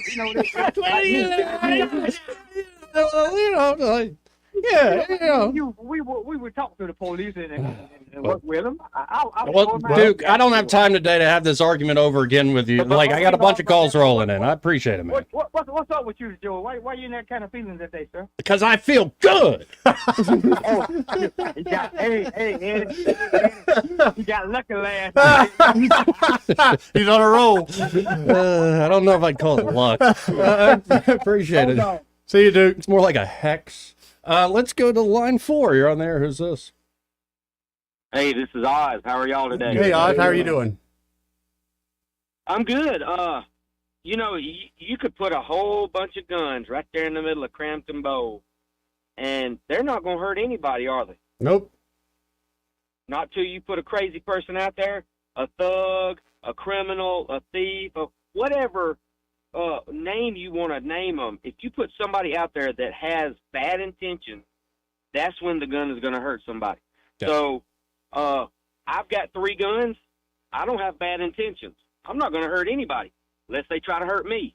Then they're going to find out my intentions can turn bad real quickly. But the problem is when you arrest somebody, and I got to disagree with you, Eddie, you can arrest all the people you want to over and over again. Mm-hmm. Until you start punishing these people, it's not going to make a difference because they don't care if they get arrested. If they get punished, they'll care about it. And nobody's getting punished nowadays. Good point. That's the problem.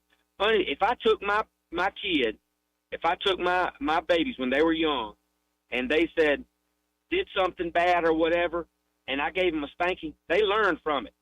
All right, they learn from it. So what you need to do is you need to discipline, punish these kids when they do the little thing. That's going to keep them from doing the big thing.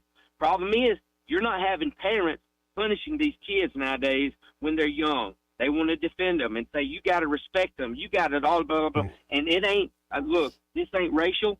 This ain't gender specific. This is all kids. If you've got bad parenting, you're going to have a bad kid. Mm-hmm. If you don't do what you're supposed to do and teach these kids the way they're supposed to live, the way they're supposed to act, then it's going to backfire, and there are going to be murderers out there. There are going to be rapists out there, and we see that. I mean, it's happening. People, look at what's going on in the world. Yeah. You cannot make excuses up. And when I saw Stephen Reed, when he came on your show the other day, it's these guns. There's so many guns out there. You can put guns all over this place, and guns aren't going to hurt anybody. till you put it in the hand of a stupid person that wants to hurt somebody. That's when the gun is gonna become dangerous. That's when it becomes a problem. Yes, sir. Well, I I'm sorry. appreciate. I got on a rant. I didn't want to. No, you're good. No, good one. You're good. Roll, baby, roll. Hey man, y'all take care. God bless y'all. God bless.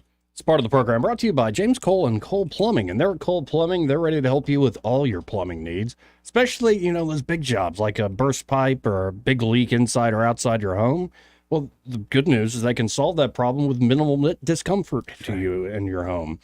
And what do I mean by minimal discomfort? I mean, they're not going to have to tear out a bunch of drywall. Not going to make a huge mess. Or like dig a trench to try to find the leak in your backyard or the front yard. No thanks. It creating a big muddy mess inside or outside. No, with precision and expertise, with the proprietary pipelining technology they have there at Cole Plumbing, they can get in there and solve the problem.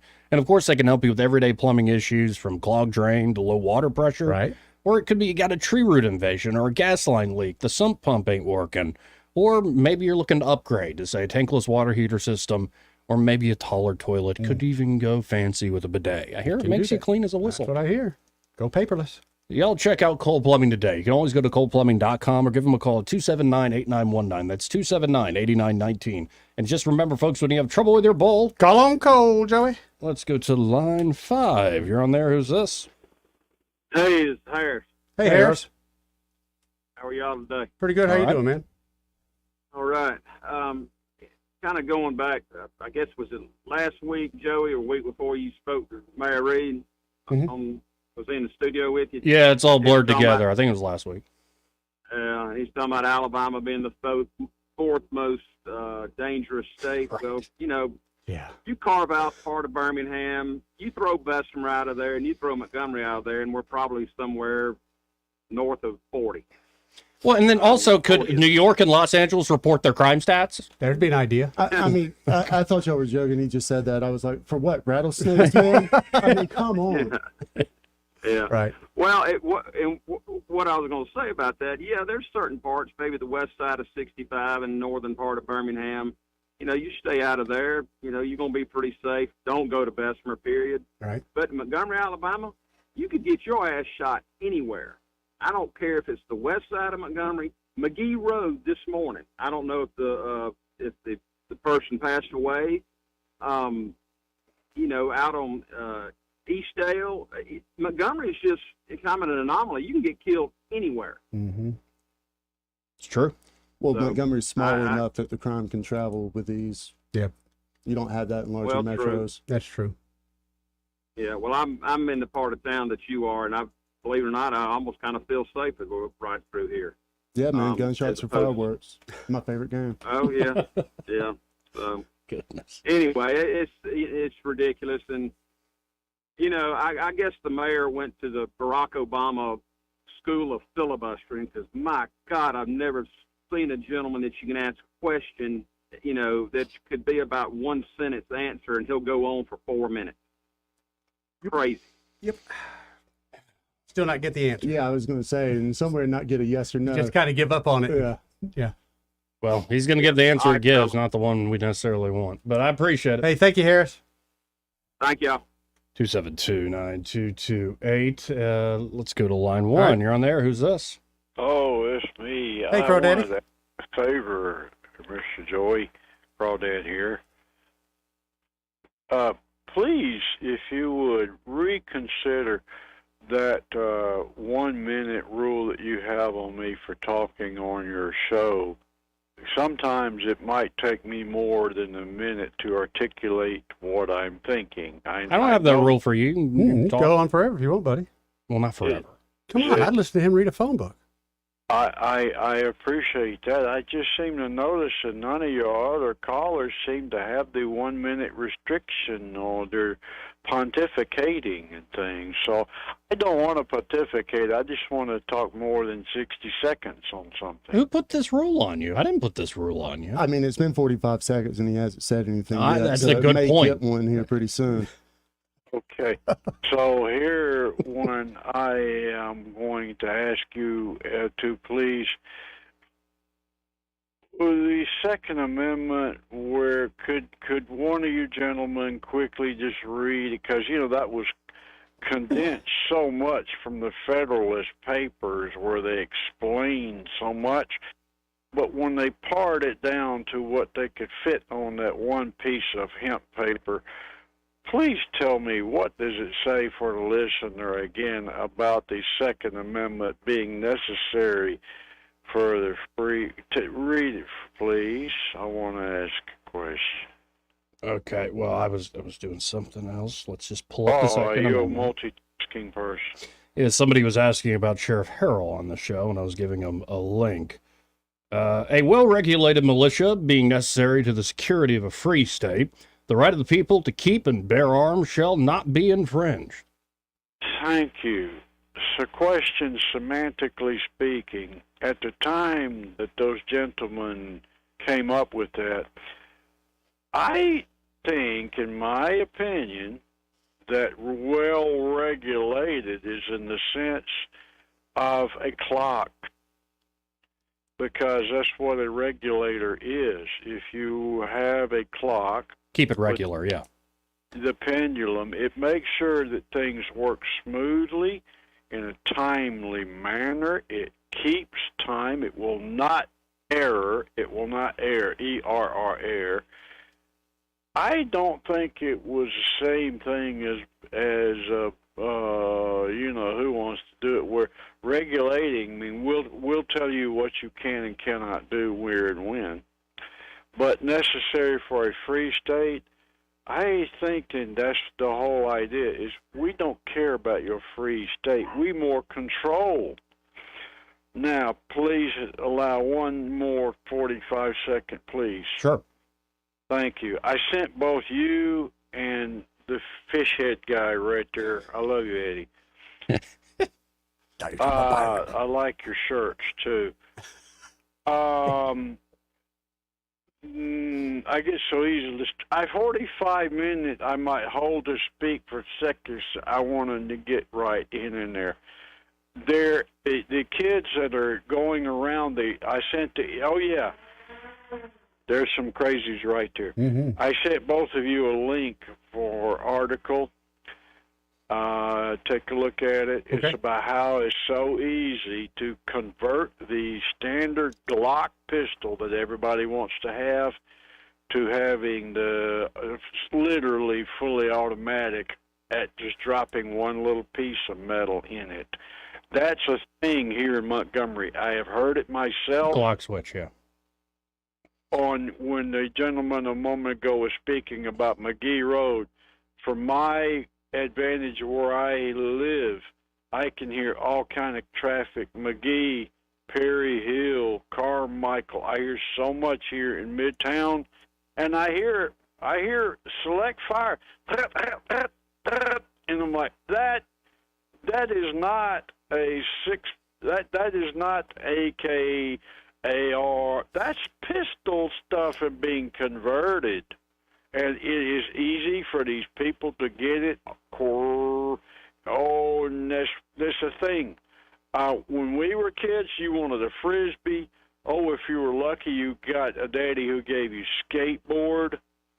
No. Now the hot thing to have is a Glock when you're 15 with that damn select fire, so you are a genuine OG bad guy. Right.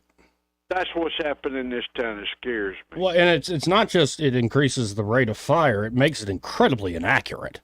And so it sounds like a machine gun, but this explains, like, all those rounds on the scene, this most recent thing. It's like, how did they... Yeah, I wanted to ask you, excuse me for interrupting you, Mr. Joey. When they were talking about all the rounds that were fired up at the North Pass, mm-hmm. Somebody collecting as much brass, I was wondering if they were finding any rifle like 7.62, or if it was all pistol stuff. I don't know. This is crazy, man. Pray. That's all I can say. That be 100% truthful. Pray. Amen. Thank you, guys. Take care. Appreciate it, Crawdad. Yeah, we don't really have a 1-minute rule. He might be going back in time there. He definitely strengthened the second, so I appreciate that 1 minute. Yeah. I loved his take on semantically regulation. That was brilliant. Yeah, like, and I mean, I don't pretend to be some gun aficionado, but when it comes to firearms like the bump stock or a Glock switch, yeah, it makes the gun fire faster, but it's incredibly inaccurate. Like, you can't control the damn thing. I'm not familiar with how bump stops actually increase the rapid fire. I think when the recoil hits, it bounces back and triggers that again. Okay, so pretty much just like the split second on the recoil.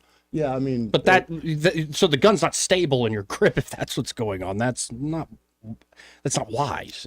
And so, yeah, maybe it is. Oh, I'm the biggest, baddest guy, to Crawdad's point. But I don't know. It seems like a weapon that's accurate and you know how to use it is much more dangerous than. Once again, survival of the fittest will kind of play out. You will find out who your stupid criminals are and who your smart criminals are. Yeah. Who enjoys freaking precision. Kids, man. Yeah. That's what you're is seeing. It's kids. So it'd be stupid. Yeah. How about this? Let's hit a break. But first, this part of the program brought to you by Josh and Leslie Ryder there at Dillon Rings. Great folks there at Dillon Rings. And, of course, they're a full-service jewelry shop. That means they have an amazing selection from high-end everyday jewelry. They can also do repairs, including watch repairs. They're so good, other jewelers in town send them repairs for Josh to fix. That's right. They can do appraisals. If you hadn't had that jewelry appraised in a while, you need to. Inflation is real, especially in, say, the high-end jewelry market. You might be shocked at how much that ring, say, is worth that's been in the family for generations. And, of course, when you do appraisals there, they're the gold standard at Dillon Rings. And, I'm looking at their Facebook page today, and they've got a legend, apparently. According to legend, Alexandrite was named for Alexander II because it was discovered on the future Tsar's birthday. Oh, wow. Because Alexandrite's red and green hues match Russia's military colors, it became the official gemstone of Imperial Russia's Tsardom. Since its discovery, people have felt this June birthstone brought good luck and abundance. Some have even believed it brought happiness and love into their lives. Associated with concentration and learning, Alexandrite is believed to strengthen intuition, aid creativity, and inspire imagination, bringing good omens to anyone who wears it. And I'm looking at, oh, wow, that's a beautiful gem. Isn't it? Concentration and love? Yeah. Okay, I got to go. And learning, yes. Yeah, all those things. We need all those things. Plus, we know how much you're a Russian plant. Mm-hmm. What gave it away? Yeah. But, no, this is fantastic. This is the sort of stuff that I love about Dillon Rings. Not only can they provide you with great service and selection, they often know the story behind their jewelry. So check them out today. You can always go to DillonRings.com, but I really encourage you to stop by their brand new renovated showroom at 119 Brown Springs Road here in Montgomery, just off of Atlanta Highway. And be sure to tell Josh and Leslie that Joey and Eddie and Byron, those fellas on the radio, sent you. Want to carry News Talk in your pocket? Download the News Talk 93.1 app from the App Store. Available on iPhone and Android. Never miss a moment. Download now.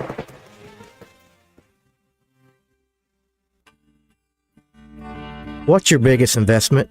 More than likely, it's your home. So treat it that way when you hire a painting contractor. With PBS Painting, there are no gimmicks, no $99 special. Just quality painting and someone who treats your home with the same respect that you do. At PBS Painting, we have been painting for years and look forward to many more years to come.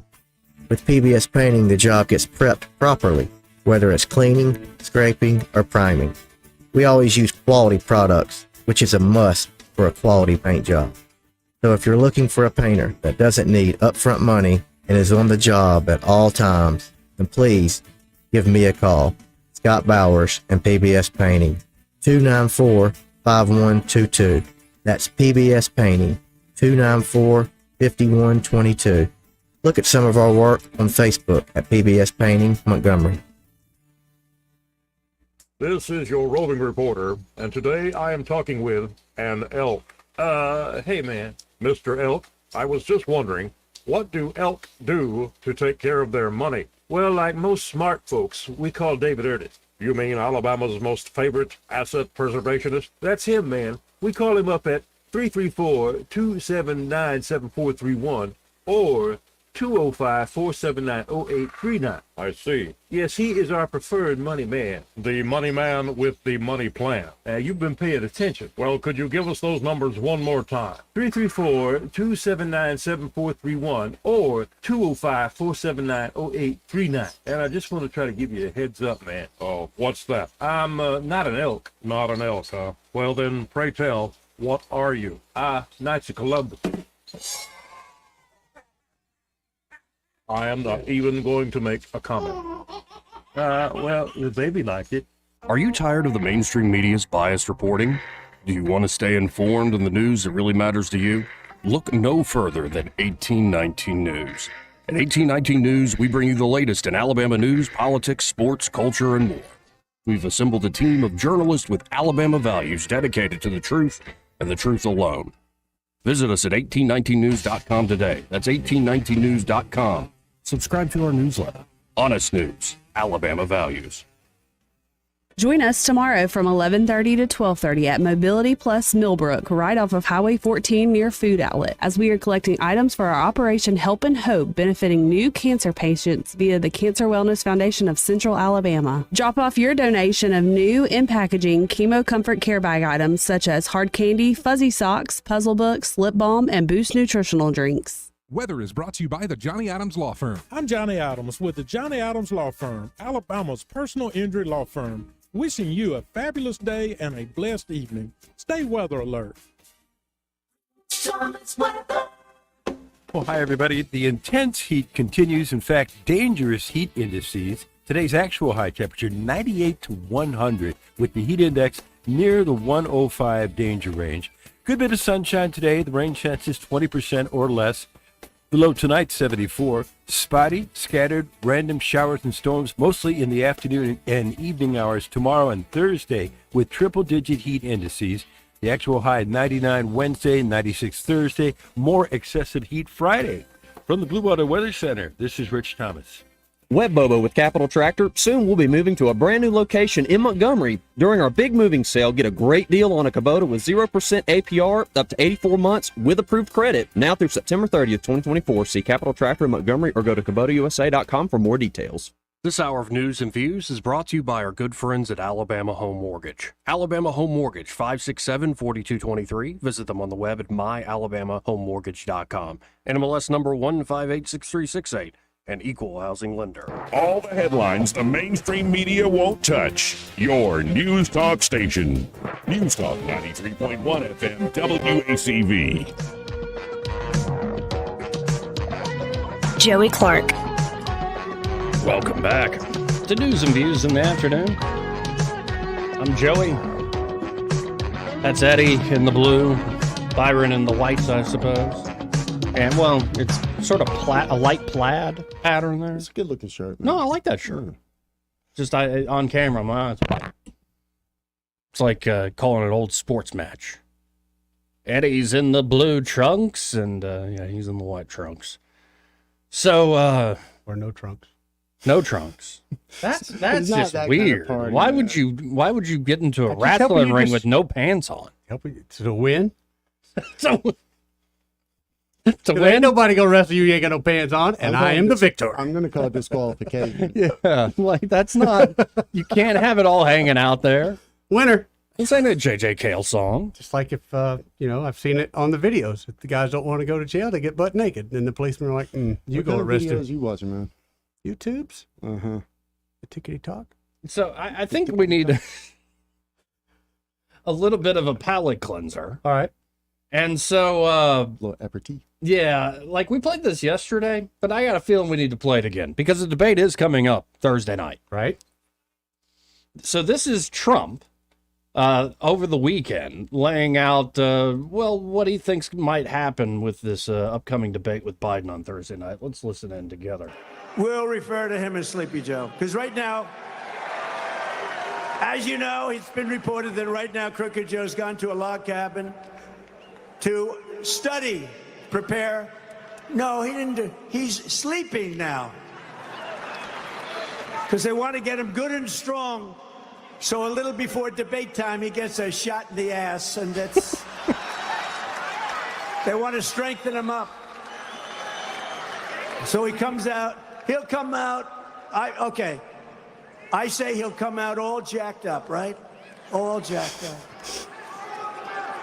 Now, will anybody be watching the debate on Thursday night? Woo! I'm shocked. I'm shocked. Oh, I'm shocked. But they've taken so much fun out of it. There's no audience. They actually wanted us to sit down. I said, look, I really want to do this thing. You know, what happened is they gave me something that couldn't be accepted. They gave me an offer I couldn't accept, and I said, I'll do it. Number one, it was CNN fake news, right? Who hates Trump. Yeah. But I'll do it. Then it was Fake Tapper, who Fake really Tapper. hates Trump. And Dana Bash. Then it was, it's Dana, it's not Dana, it's Dana. You know that, right? Dana. Right? It's Dana, right? Isn't it? It's either. Then they said, think of this, but no audience. It's like death. There's two us and two of them. It's like death. This could be the most boring, or it could be quite exciting. Who knows? When Dart there, it's like death. Yeah, it's like staring in the eyes of Joe Biden. Gracious. Hey, I know he's the man, but Joe Cool, Joe Drool. That's my new thing for Joe. Joe Cool? No, Joe Drool. Joe Drool. Yeah. I like that. Yeah.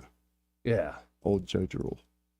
Now, this is a guy, the VP announcement is imminent. Trump was teasing that the person will be there. All of a sudden, out of nowhere, all these folks are like, reports say Vivek Ramaswamy is going to be the guy. And I'm like, don't get my hopes up. I saw that this morning. Don't I got get my excited hopes too. I up, even wore my because I don't think it's going to be him. I wore my Ramaswamy shirt this morning. My You first did? job. Yeah, because I saw that too, and I was like, you know what? Bring him back. Bring him back. That would be I voted for him in the primary, so I'm Vivek all the way. But I don't think he's going to be the guy. I don't think so either. I think he's too independent, and he kind of outshines Trump at times. Nah, man. You're not going to shine the sun. Outshine the sun? Easy for me to say. Good point, though. No one's going to steal his limelight. No. Right. Ever. For one, he won't let you. That's true. No, and the last time he had him speak, it was like, and we told Vivek he has to stick to 5 minutes, all right? He's had only 5 minutes, Vivek. Look at this guy. So one of the people in the running is Byron Donalds. Mm-hmm. And here's Byron Donalds making a big claim with Maria Bartiromo. I hope I'm right on that. Yeah, And that's me too. President Trump on the campaign trail last night in Philadelphia, once again in another Democrat stronghold. Joining me now with more is Florida Congressman Byron Donalds, who's a member of the Black Americans for Trump Coalition. Congressman, it's great to see you this morning. Thank you so much for being here. Good to be with you. Tell me about the Black for Trump's coalition and what you're pursuing here. We spoke with a colleague of yours this week, I did, on Mornings with Maria, who said he thinks that you could get 25% of the Black vote. Is that what you believe? Yeah, I agree with Wesley and his viewpoint. Look, I think right now, if you were going to call votes today, President Trump's support amongst black voters that are going to actually vote anywhere from 14 to 18%. How you get to 25% is you go through the actual full campaign, get out the vote efforts, direct targeting of media to black voters, explaining that President Trump's agenda was better for them than Joe Biden's, and then going through how he's going to get America back on track. That's what black people are looking for today in the United States. No more of the political dogma. It is the actions that come out of Washington. It is the actions of the President of the United States that matters. Joe Biden has been a failure. I believe that 25% is very possible. Well, are Republicans and the Trump campaign making the case for themselves? The Wall Street Journal recently writes this, how black voters become swing voters. Democrats have left a leadership vacuum, but Republicans need to make the case for themselves.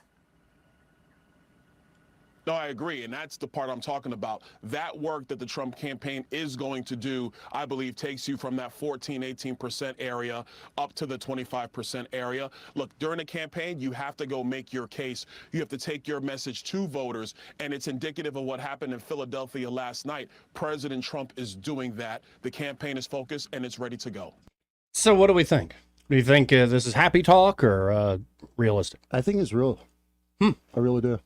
And I'm going to give you one other little reason why he's on my You think list. he's going to be the I lead? think he's going to be the guy.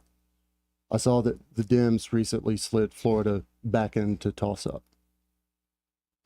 Now, that's not showing in, everyone else's numbers right now, but they feel that Florida is more in play than what the polling numbers seem to indicate right now. Now, I'm wondering, can a president and a VP be from the same state? Mm-hmm.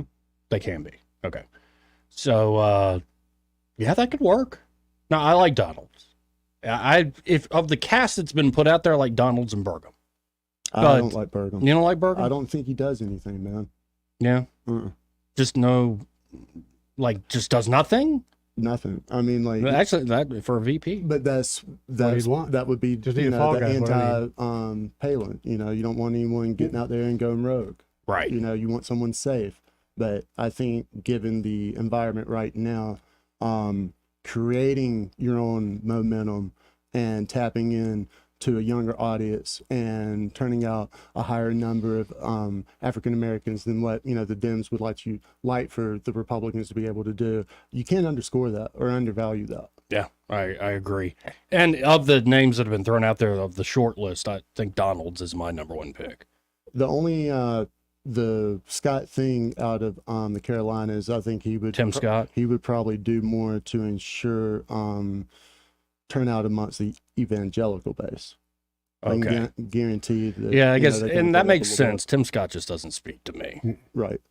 I guess I'm not part of that evangelical but base. He hits a lot of people's nerve. True. That's fair. But those people are going to turn out anyway. See, but it's not the church stuff that bothers me about Tim Scott. He comes across as kind of a bought and paid for corporate politician. Been there a little too long. Yeah. Yep. Like ready to say the donor class talking points. Mm-hmm. And that's just, and maybe that's the guy Trump wants. Like some guy's going to just stick to the talking points on his team. But I feel like somebody like Donalds, or if God forbid it is Vivek Ramaswamy, they have a certain way of putting it in their own terms and have a certain youth and energy, back to our earlier point, that I think would, well, not only look good, I think be presented well. It's also, I think, practically, there are things, I'm not saying young people are perfect. We'll find ways to screw things up. But there's something about youthful eyes at that high level on the problem. All right, let's just boil it down to this. How cool would the ticket be if it was Trump and Donalds? It would be cool. It'd be cool, right? It would be cool. Let's Eddie? Brass tacks, would you... Well, no, hold on. It wouldn't be cool? That'd be all right. It'd be better than Scott. I really don't like many of his VP choices that he's put out there. You like Vivek? Yeah. Yeah. Now, do you think the VP knows that he's the VP choice? Do you think they know I think that? At this point they know. Yeah. I would think so. I think they'd have to get some stuff together. Oh, really? But if it was Trump that told you, and we were back in the back room, Joey, would you really believe it? Yeah, who knows? Unless it officially was the call that you're in. I don't think it's going to be official until probably a week before. Is that right? Mm-hmm. Oh, wow. So they're saying imminent this week. Yeah. So you're thinking, could he put somebody out and then pull it? No, I mean, I'm not saying that person won't kind of be on a very short list. I got you. Yeah. But there's always, what's the term in theater where you have your understudy? Yes. Yeah. You got your guy, and then you got your guy in case something messes up. That you got your, the guy that you really had all The along. one thing also about Vivek is not only he's a great promoter of the ideas and himself, but he has because of that, a massive following online in particular. Like when you see these big news items come up and you see people post and say on Twitter, Vivek has a lot of juice in that regard. And I don't know how much that's worth actually at the polling places, but for a guy to go from no name to 8% of what Iowa is impressive. And it resonated with someone, obviously. He did. And so you provide that sort of know-how with Trump, and you sort of combine powers, that could be a force. Yeah, but it's still, at the end of the day, it's still, how do you finagle the math to get it to work out the way that you want it to? Right. And if someone's You not reverse engineered it here. if somebody's not pulling the numbers the right way, then we missed the mark. Well, we got to hit this quick break. We'll be right back. He may not know whether he's coming or going, But whether you're going to work or coming home, Greg Budell is there. Mornings 6 till 9 and afternoons 3 till 6. Only on News Talk 93.1 FM WACV. Make 2024 the year you break away from the chain stores and join us here at Adams Drugs. We value your business and want to provide you the best customer service at the lowest possible price. We've been serving up excellent customer service here in the River region for over 62 years. I made the swap to Adams Drugs and I couldn't be happier. Having a job and then getting 3 kids to all of their activities keeps me busy.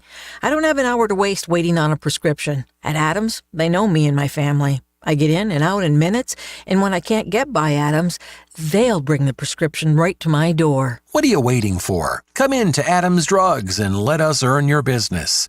Our friendly and personal staff will talk with you and answer any questions you may have about your prescriptions. Your satisfaction is our #1 goal. Visit us at adamsdrugs.net for the location nearest to you. Adams Drugs is your local independent Health Mart pharmacy.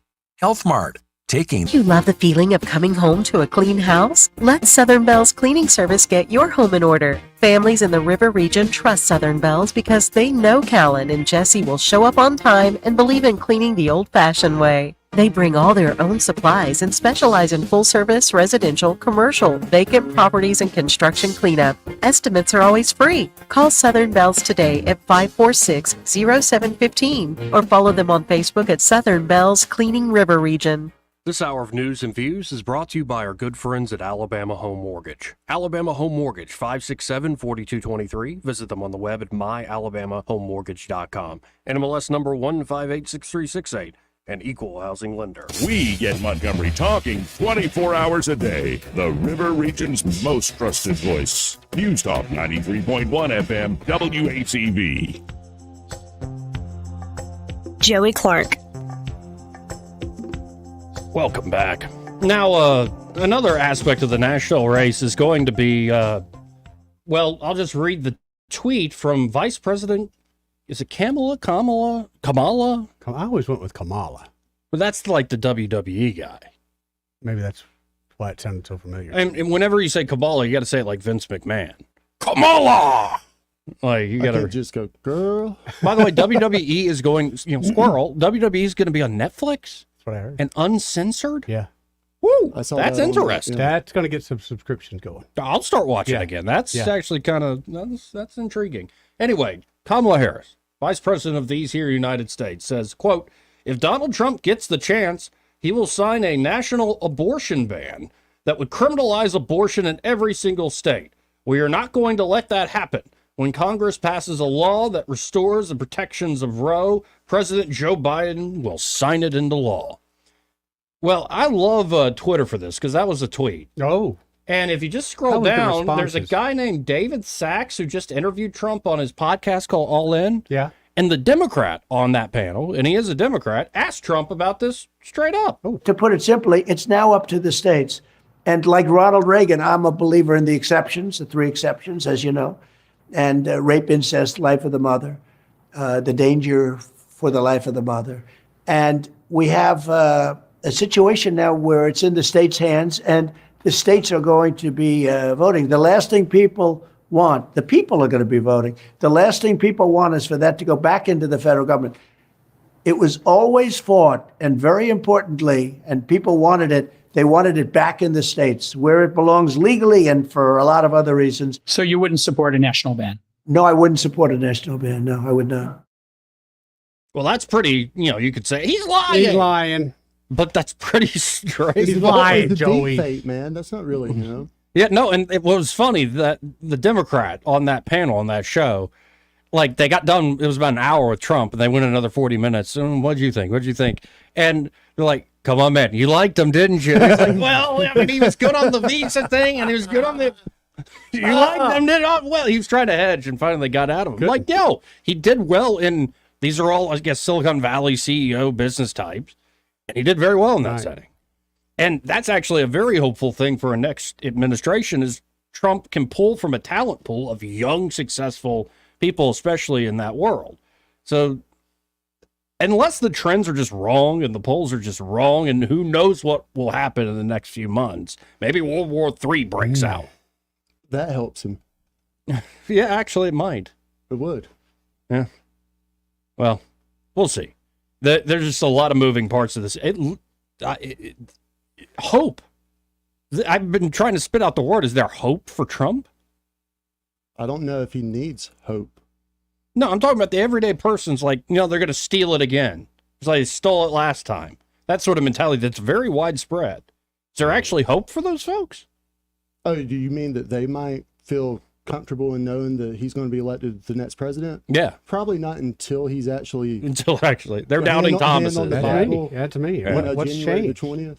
You know, what have we done different in our elections that we got screwed out of last time? All they're going to do is start talking about how the Russians, put him back in power and he didn't really win, and this is just a further narrative. And But you can't protest or contest elections anymore. I thought we can't do that anymore. Oh no, I can do that whenever I get ready. And by the way, did you know that Dana Bash's husband is one of the 51 intel officers who said the laptop was all the hallmarks of Russian disinformation? Yep. And she will be moderating the debate. And won't take it back, even though that's proven not to be true? It's nuts. Right. I should tell you. Absolutely nuts. So we got to hit the stop that break. But first, this entire hour, second hour, has been brought to you by Alabama Home Mortgage. And there, Kim Williams and Madeline Cannon are ready to help you, whether you're looking to buy, especially if you're a first-time home buyer, or especially if you're a veteran and you haven't taken advantage of the VA home loan benefits you earn through your service. They're wise to the latest with the VA home loan programs there. They're certified at Alabama Home Mortgage and can help you. And correct me if I'm wrong, Eddie, it's the best game in town. Absolutely best game in town, Joey. It's a benefit that you deserve, you work for, take advantage of it. And they can walk you through that home buying process, which whether it's a traditional loan or the VA or FHA, they can walk you through the process from pre-approval all the way to closing day. Or maybe you're looking to get credit card debt off your back or any sort of debt, and you have equity built up in your home. They can do that for you there at Alabama Home Mortgage. Or it could be you just want to rearrange your finances. You're actually doing fine. You just want a little more cash to reinvest in yourself, your family, your property. Right. They can do that there again at Alabama Home Mortgage. So call them today. 567-4223. That's 567-4223. You can always visit them on the web at myalabamahomemortgage.com. There is a difference in mortgage companies like Kim and Madeline. Prove that to you today. NMLS number 1586368, an equal housing lender. Broadcasting from the Riverside Chevrolet Master Control Center, this is WACV Cusada, News Talk 93.1 FM. When it's Chevy, it's Riverside. With SRN News, I'm John Scott. More rains possible in parts of the deluged Midwest, where flooding has occurred after days of heavy rains in parts of Iowa, Nebraska, South Dakota, and Minnesota. One river surging around a dam forced evacuations. 2 deaths have been confirmed in Iowa and South Dakota. Former University of Arizona graduate student Murad Dervish sentenced to life in prison without the possibility of parole for killing Professor Thomas Meixner on campus months after he was expelled. Israel Supreme Court unanimously ruled that the military must begin drafting ultra-Orthodox men. Under long-standing arrangements, ultra-Orthodox men have been exempt from the draft, which is compulsory for most Jewish men and women. The Dow is down 264 points, but the NASDAQ up 219. This is SRN News. Government debt is now exploding by an unprecedented $1 trillion every 90 days. Think of that. It's a clear sign that our nation's finances are spinning out of control, and it's putting the savings of every one of you at risk. Hello, I'm Lance Wallnow, a news analyst and best-selling author and an evangelical leader. I'm deeply concerned about the impact this runaway debt is going to have on Christians like you who have worked hard to build your own nest egg for your family. To protect your financial future in these uncertain times, you need to diversify with something tangible and proven, like physical gold. That's why I recommend a gold IRA. To learn more, text FAITH to the number 989898, and my friends at Birch Gold Group will rush you a free info kit on how to move your IRA or 401k to physical precious metals, tax and penalty-free. So don't wait. Just text the word FAITH to 989898 to get your free info kit on gold IRAs. Birch Gold Group is the only company I trust. There's no obligation. So text FAITH to 989898, and I pray this information helps you achieve prosperity and peace of mind. Rich Thomas weather brought to you by Wiley Sanders Truck Lines. Truckers, if you are looking for green grass, contact Wiley Sanders Truck Lines. In business since 1959 and still growing. Call today, 855-777-9785. Well, hi, everybody. The intense heat continues. In fact, dangerous heat indices. Today's actual high temperature, 98 to 100, with the heat index near the 105 danger range. Good bit of sunshine today. The rain chance is 20% or less. The low tonight, 74. Spotty, scattered, random showers and storms, mostly in the afternoon and evening hours tomorrow and Thursday, with triple-digit heat indices. The actual high, 99 Wednesday, 96 Thursday. More excessive heat Friday. From the Blue Water Weather Center, this is Rich Thomas. At CB&S Bank, we've been meeting the needs of our customers since 1906. Need help setting up new business goals? Our line of commercial loans can help you achieve them. Go to cbsbank.com to find a location near you. All loans subject to credit approval, member FDIC, and equal housing lender. 1819 News. Alabama Attorney General Steve Marshall is backing the state of Tennessee as a case from that state is headed to the U.S. Supreme Court in its next term. The Tennessee state law is similar to Alabama's ban on transgender surgery and hormone therapy for those under the age of 19. The U.S. Supreme Court agreed to consider that case at the start of this week. AG Marshall plans to submit briefs in support of Tennessee, just as he did at the lower court level. Marshall says he expects the high court to uphold the state law once the justices hear how the Biden administration has joined up with the radical left, who are prioritizing gender ideology over medical science and the safety of kids. I'll be back with more Alabama stories after this. I'm Amy Beth Schaefer with Alabama Unfiltered Radio, and when I need the news and I need it fast, I turn to Andrea Tice and the Daily Detail. On my way in, it is the most convenient, best way for me I can use it for our show. She tells you what's going on in Alabama that day, first and fast. So listen to the Daily Detail with Andrea Tice. Don't miss out. The Daily Detail is available wherever podcasts are found. A judge out of Mobile has found a man not guilty by reason of insanity for the brutal murder of Clinton Phillips back in 2021. Judge Michael Wyndham says a defendant who is unable to understand the wrongfulness of their crime cannot be found guilty. Christopher Perez will not be released to the public. He's currently in the Mobile County Jail. The judge will issue an order on July 11th regarding the placement of Perez in a medical facility. A drug bust in Shelby County results in 5 pounds of meth being seized. The drugs were found by Calera police, with Chief David Heitch telling WBRC News that the 5 pounds of meth translate to 15,000 doses. A member of the community was able to tip off police about this drug case. I'm Andrea Tice. For more news affecting Alabamians, go to 1819news.com. And while you're there, subscribe to the daily newsletter. This hour of News and Views is brought to you by our good friends at Cole Plumbing, 279-8919. Cole Plumbing is number one in the number two business. You don't have to dig a hole. They have proprietary pipelining technology. Ask them about their tankless water heaters. Remember, when you have trouble with your bowl, call on Cole. Good morning. Do you have time for lunch today? My treat. Absolutely. But what's the occasion? I'm in love with the new 24/7 Express kiosk at Worth Cleaners. The kiosk is so easy to use, and I can drop off and pick up on my schedule. Thank you for sharing that tip with me. You're welcome. I'm happy to have my lunch buddy back. Have you tried the new Worth Cleaners 24/7 Express kiosk? This is the first service of its kind in Montgomery. Customers love the convenience of dropping off and picking up dry cleaning and laundry on their schedule, day or night, 365 days a year. Even if you've never used Worth Cleaners before, you can go to their location at 7825 Vaughn Road today and use their 24/7 Express kiosk. Instructions along with several descriptive photos are posted on the wall next to the kiosk to aid customers who are first-time users. Give it a try. Visit our Vaughn Road location or find Worth Cleaners on Facebook for more information. Your family's clothing is worth it.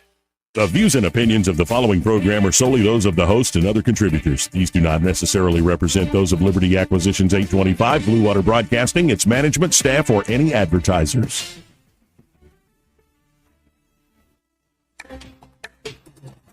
It's time for Montgomery's conversational radio show. It's News and Views on News Talk 93.1 FM. To join the conversation, call 272-9228.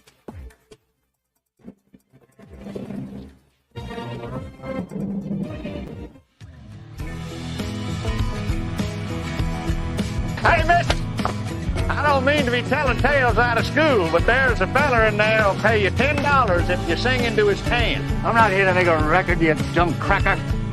They broadcast me out on the radio. Joey Clark. Welcome back.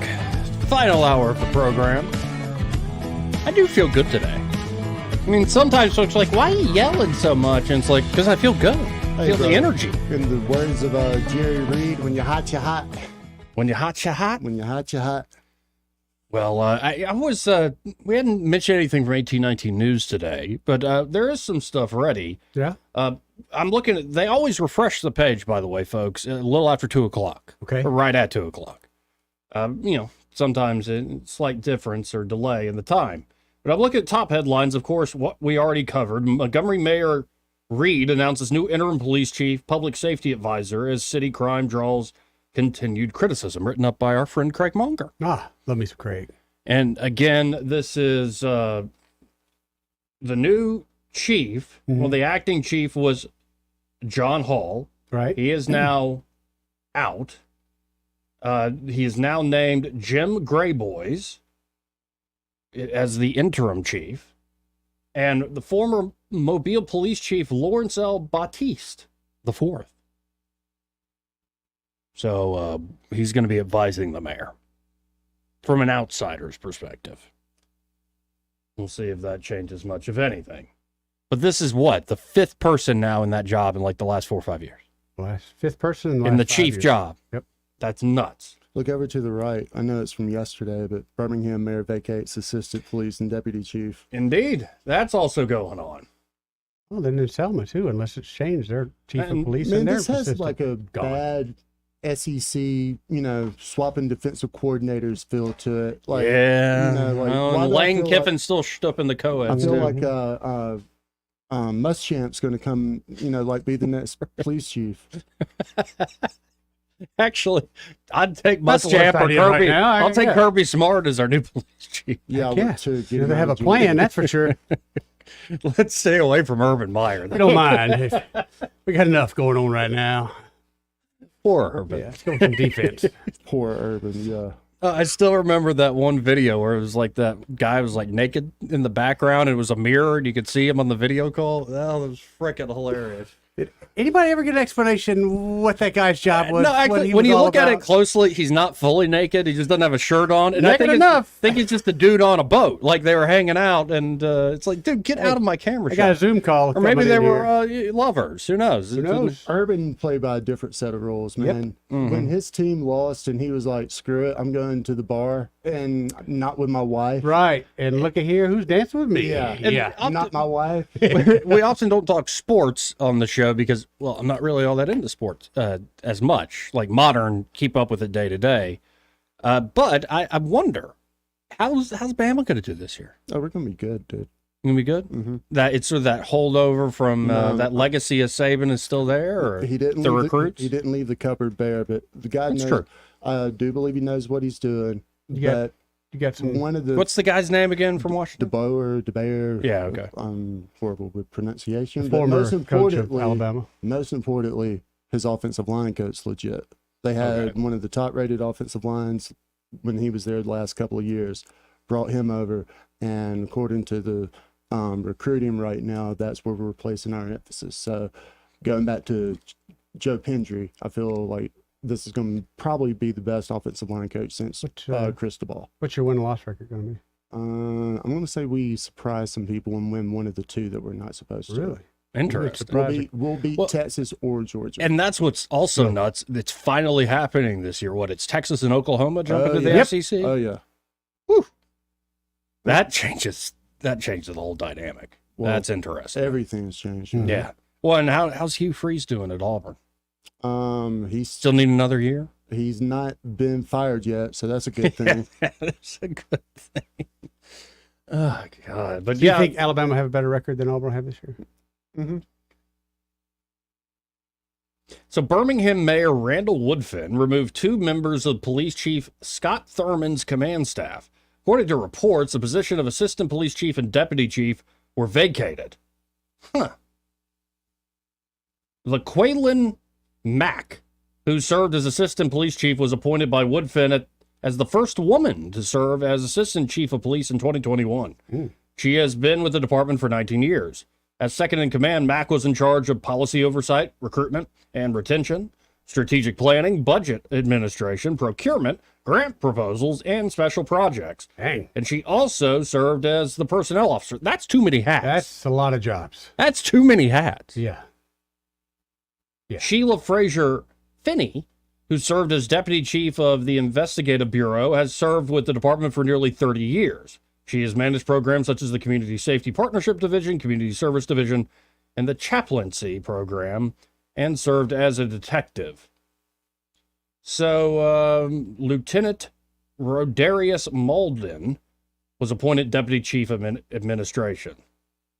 So, Erica Thomas wrote this up. We'll be asking her more about that. So, 2 women out there in the Birmingham PD. Mobile's had its changes, too. And, there's only so much bandwidth that we have time to really pay attention to stuff. Going back to administrations and, law enforcement and how support matters, and I don't know the details or whatnot, but I'm pretty certain that the guy down in Mobile is going to run against the mayor down there. Oh, is that right? I know that's kind of the scuttlebutt. Oh, and to be selfish here for a moment, every week, you know this, Eddie, I write a thing for 1819 News. Yeah. Every week comes out on Tuesdays, which today. It's Tuesday. And it's like I haven't had a hit, as I would call it, in months. I think the last hit I had is when I wrote about the Katie Britt's response to the State of the Union. I remember that one well. And by hit, I mean I get on trending on their site. Looks like I'm on trending. Got another hit, baby. And you have all your clothes on and everything? There's nothing odd about this? Yeah, that's what I opened the show with yesterday. Oh, that was really good, Joe. Numb to numbers or the madness of men. I like that. Yeah, I just kind of came out of me. You know what? I just went to bed early on Sunday, woke up at 5 in the morning, wrote it, and I was done by 7. Plenty of rest? Yeah, so you kind of put all the ideas together, slept on them, dreamed a little bit, got up, I was done by 7. Don't you love that? Yeah, it's pretty awesome when that happens. When you can actually take what you want that you have in your head, jot it down, and just the process is easy. Yeah, and I don't know why I torture myself. Like, I need a hit, but no, that's cool. That's good. Katie Britt raises $250K for Ted Cruz at a Birmingham fundraiser. They've become best buds. Yeah, they have. I wonder what that's all about. She gonna do that for Fetterman too? They're buddies. I think it's the high tides raise all boats right now. Yeah. It's all about November. I think you're right. Yeah. Well, and she's inherited a war chest, and I'd imagine she is a money-raising machine. Oh, no doubt. I don't think you come from that wing and not be adept at fundraising. Right. How do you think Tuberville's doing up there? Like, I don't know if I've asked you direct. He's probably relying on the NIL crew. Nah, I mean, he's fine. He's fine, man. No, my uncle, who is not a fan of, like, my Uncle Dave, he's a Republican, but he's one of these more, he's kind of elitist about things. And I love the man. He's he's an investment banker, like he... Country club? No. Does he golf or does he go hunting? Doesn't do either. Really? He's from Tampa, Florida. He's Jewish. He's a Florida Republican. Yeah. Okay. Does he watch Highlight? Highlight? No, he doesn't watch Highlight. That's what a lot of Jewish people do in Florida. Really? Yeah, it's very popular. I didn't know about that. Yeah, very popular. Does he know about the little seaside getaway? The Eddie's. Oh, I'm sure him. And, they're now living in Charlotte. They're doing amazing. But like, no, they're living on the 20th floor somewhere. Oh, nice. And not to brag on them, give stuff away. I think it's worth over $1 million now, and it's a milli. Like, he's doing quite well. That's good to hear. So he's got that perspective where he's doing very well, much better than the average bear. And he was asking me about Tuberville because Tuberville is not his guy. Oh, sort of the down home football coach who takes strong stance and does put his foot in his mouth. And I'm like, hey, man, since Tuberville did that hold, and I thought Tuberville had good reason to do that hold, I'm like, push him back. Yep.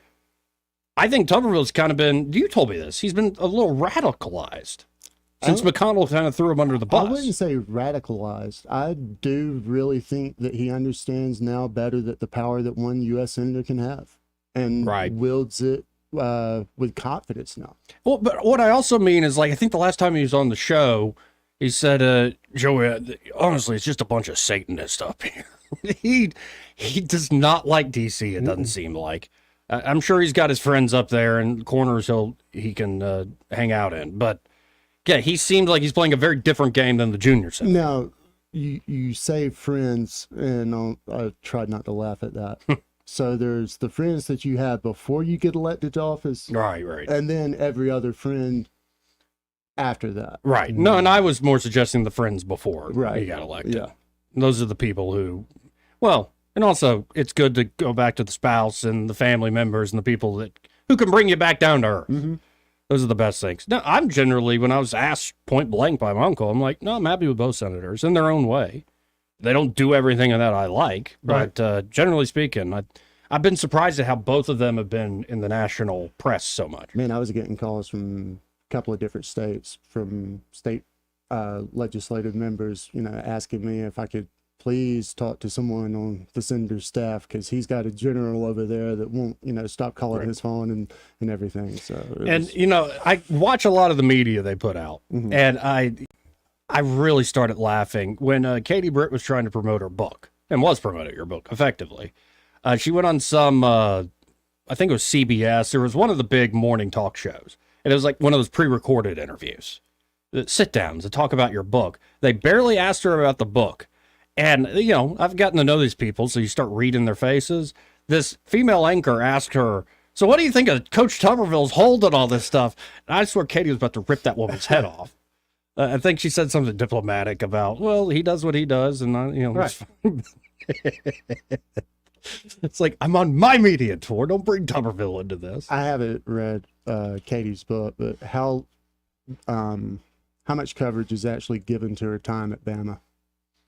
The student council races. Mm-hmm. There's one story of a guy that said, you're real good at this. She's like, thanks. No, you're real good at this. Thanks. It's a shame you won't go farther because you're a woman, is the story. And then she did go farther. Well, that was a solid minority, or not solid minority, a small minority, because most of us knew that Katie was going to be.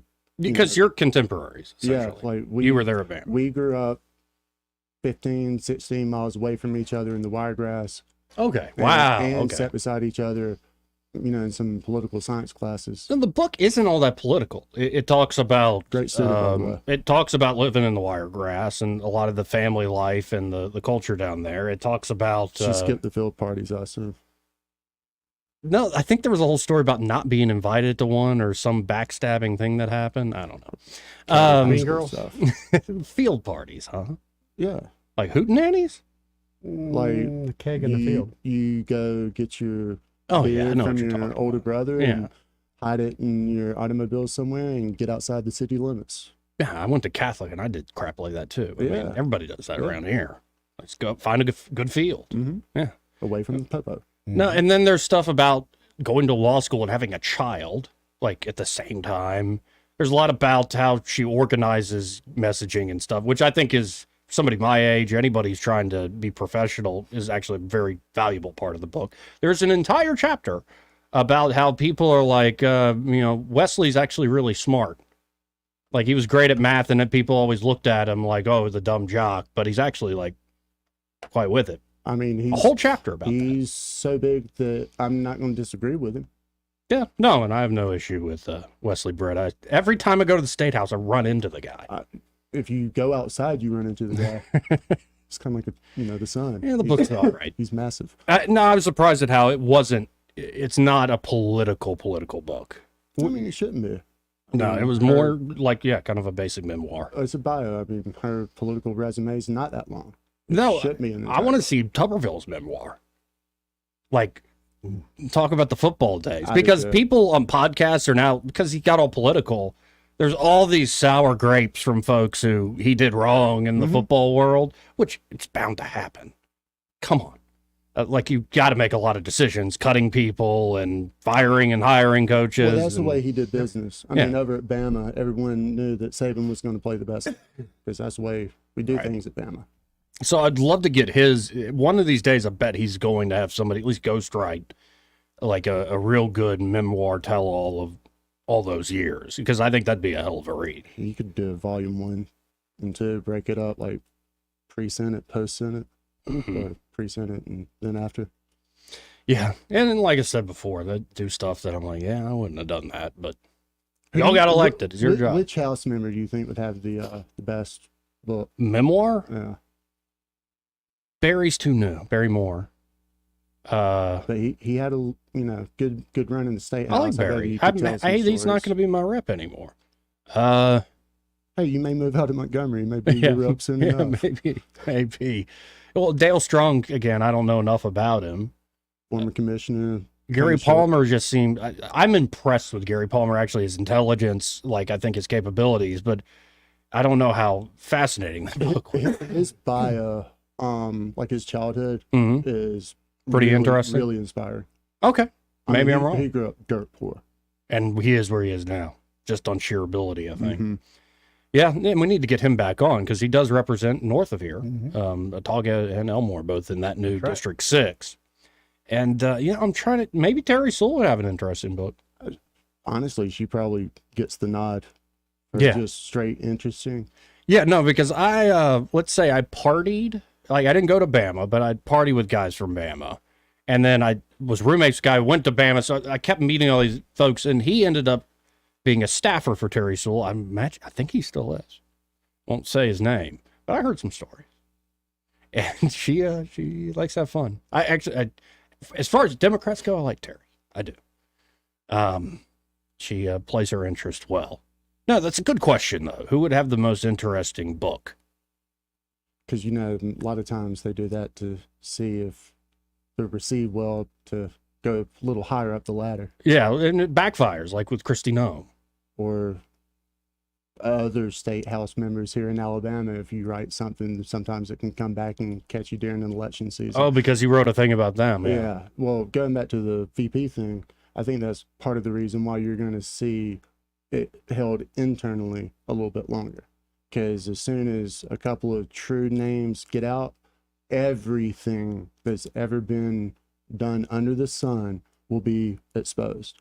And some things will be found that your own opposition research guys didn't find, or that they didn't disclose. Right. I mean, my joke is always, I'm not ever running for office until my mother passes away, because I don't want her to hear any of the bad stuff that I've done. Good point. Right. So why tip your hand before you have to?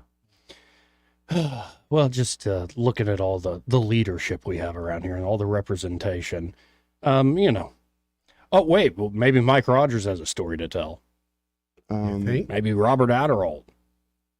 What was the guy from Murray from Goodfellas? Oh, goodness, no. Yeah.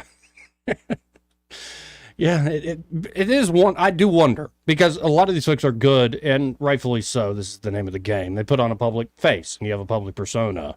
And sometimes you wonder what's actually going on behind the scenes there. And also, let's be honest, senators tend to be more interesting. It's a more interesting gig than a House member. When you're a member of 100, a club of 100 as opposed to 435, there's a lot more that can go on, let's say, in those rooms. See, I think of it differently. I think that the House is more like a knife fight where there's actually rules in the upper chamber. Oh, okay. Yeah, like, I mean, the people's house is the House of Representatives. Your aristocracy, you're. Well, maybe I'm naturally an aristocrat, and I'm more fascinated by those. Well, I just love that in Alabama, a football coach is held to that standard. We put our priorities where they're supposed to be. Do you think Tuberville wins re-election easily, even after all the press and all the stuff? I do. Yeah, I think so too. I think he is solid here, at least in the state. What's he messed up on? Well, he won't in terms of what the actual people voted him the first time, I don't think anything. What bill here recently has he voted incorrectly on? And people are going to hit him on all the stock trades. People are going to hit him on, like, for a little while. I think he voted for women to be in the draft years ago. Do you know how many other folks get hit on the same things? Right. Oh, yeah. And the only thing that really matters is who the president endorses in a primary. Well, that's fair. Well, what if Nick Saban challenges Tuberville? Does he have Trump's endorsement? I don't know. I mean, that would matter. But you're saying Saban couldn't outdo a Trump? I'm saying that Saban versus Tuberville endorsed by Trump, would win. Damn. Now that's some pull. Saban's only got half the state, or 60, 70%. Well, Tuscaloosa County is the only county Tuberville didn't win. I mean, he openly jokes about it. He's like, and he said that's what happened. Like, go there and kick their butt. Yeah. You better be glad I'm a conservative fellow. Enough of this stupid parlor game talk. Inside baseball. Let's go to line one. You're on there. Who's this? Guys, hey, Jamie Lester from Alexandria, Virginia. Byron, got to give you a shout out, brother. Eddie, Joey, War Damn Eagle again. Amen. War Eagle. I heard you guys talking about Start that Auburn 45 football second earlier. clock. Yeah, Hey, go ahead Byron. and hang up on me. Man, no, I just wanted to say, like, you know, look, going back to Montgomery, guys. I mean, look, I went to Huntington College. I mean, we all would walk around at night, go down to 1048. Like, I'm not saying it was safe, but like my wife has straight up told me, like, if we move back to Alabama, she's like, you can just forget Montgomery.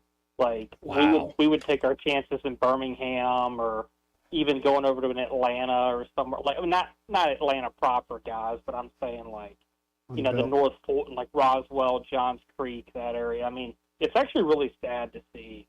I mean, a place I lived for 5 years. I mean, Byron, you still live there, man, and I know we're always chatting all the time. Like, it's really sad to see what's happening, and I really just hope that it didn't come to the state or the feds or something like that getting involved, because that would not be a good look. Well, I mean, I don't care what kind of look it is. I want a solution sooner rather than later. And, you know, don't care how the pie's baked, who bakes it, so long as it comes out of the oven, you know? And right now, we don't seem to have anybody that's even in the kitchen. So. Oh, and I was gonna jump in on the Veep stakes. I can go ahead and tell y'all that the decision's not going to be made at the convention. I don't want to say her name on the air because I'm not going to subject her to that. But my wife is high up with the Republican National Committee, and they're not just for being safe. I mean, which they're not. They don't want to tip their hat any sooner than they have to, but. It does sound like he's made a decision, but I don't think there's going to be an announcement before then. So it should be an interesting convention nonetheless. Yes, indeed. Well, I look forward to that announcement. Mm-hmm. Now I want to play the shell game. Like, you know, let's see when we can be like, okay, this person's definitely not going to be the VP because they sent this person to Timbuktu rather than, you know, somewhere actually. Bergham's in Albuquerque. Yeah. I was going to say, well, we know it's not going to be Kristi Noem, right? I mean, apparently she kills dogs. And she killed a dog named Cricket. Right. Come on, man. It gets worse, too. Don't tell us the name. Come on. Like, it's sad. Anyways, guys, thanks for having me on, and I've been listening most of the afternoon. So, love you, Byron. Take care, guys. Appreciate it, Jamie. Thank you, Jamie. That was a very heterosexual love you. Yeah, it's fine. It's fine either way. Hey, do me a favor. Clip that, would you? We'll use that later on. The whole love you. Yeah. Yeah, love you, man. Yeah. Well, Eddie, I mean, I love you. Well, I love you too, but we know how we are. Yeah. Well, I know how you are too. No, be careful. Be careful. Now we're going to do this whole thing like, man, Be careful. You might end up with some bush lights on a Friday night. If only Jack Campbell was here right now. Amen, brother. Amen. We got to hit a break, but first, this part of the program brought to you by Montgomery Men's Health. And they're at Montgomery Men's Health. Oh, they can help you fellas out with all sorts of issues. Oh, yeah. In particular, you might have a problem with ED, erectile dysfunction. It can happen. And actually, it happens as guys get older. And the reality is pills often quit working and guys start making excuses for not coming to bed. Right. Do you know that there are actually studies now that men will be more irritable and argumentative on purpose before bed just to avoid failing at intimacy? That's not a good place to be. And it could be also that ED problem is caused by an underlying issue with low testosterone. So if you're lacking motivation, energy, and drive, including a major decrease in your sex drive, you're just always tired, feel like you're walking through your life in a fog, knowing whether you have low testosterone is huge in combating some of these issues. And the providers there at Montgomery Men's Health will conduct a testosterone-focused lab workup plus a consultation for only $99. And Montgomery Men's Health has low-T treatments that can truly change men's lives. Men can experience higher energy, better gains in the gym. Brother's right, brother. Better mental clarity, improved sleep patterns, a faster metabolism. You usually even notice an increased libido. Nothing wrong with that, Joe. You're right, Eddie. You can actually book the same day that you call. That number, 440-3663. That's 440-3663. Or go to MontgomeryMen'sHealth.com to book your appointment today. Want to carry News Talk in your pocket? Download the News Talk 93.1 app from the App Store. Available on iPhone and Android. Never miss a moment. Download now.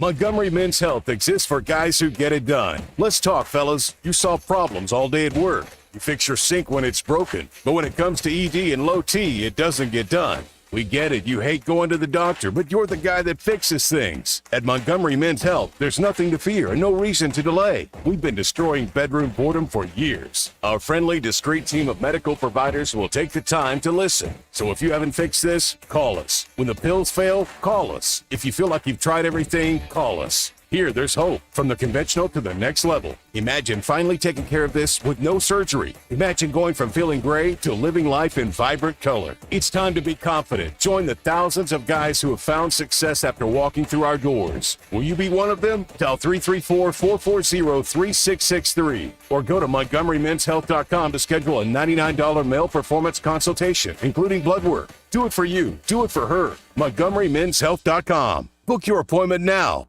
For too long, Alabama's statewide news companies have shamed us for our conservative Christian values. Alabama deserves a news company that cherishes our culture, a company that isn't bought and paid for by the powers that be.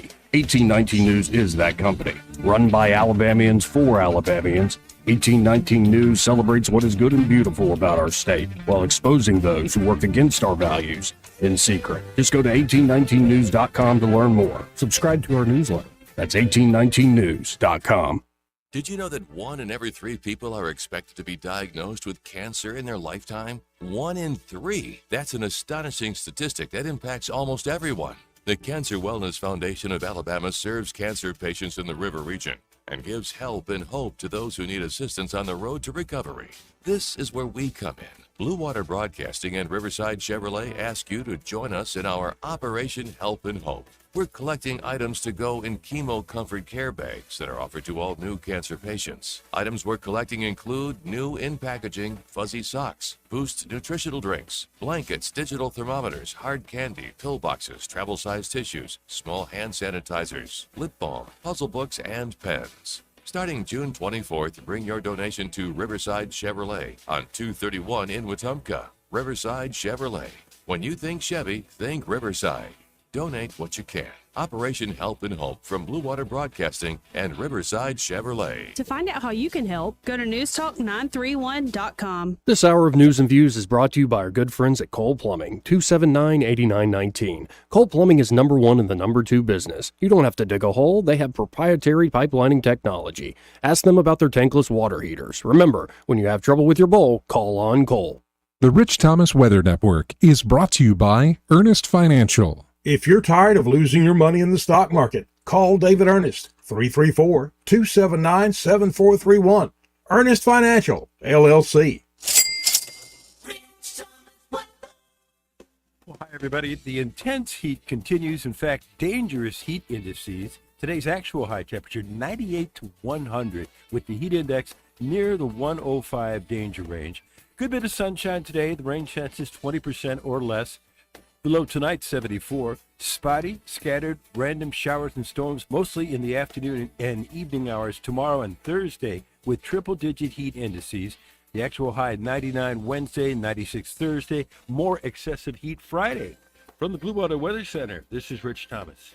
Do you have big plans this summer? Dive into summer with an ASE Credit Union vacation loan. Whether you've got a trip coming up, projects at home, or just need a little extra cash, we've got you covered. So don't put your plans on hold. Visit yourasecu.com or stop by and see us today. If it concerns your community, you'll hear about it on News Talk 93.1. News Talk 93.1 FM WACV.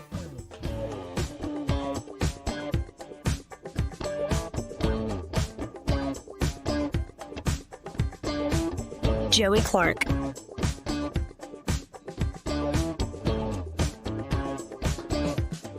Welcome back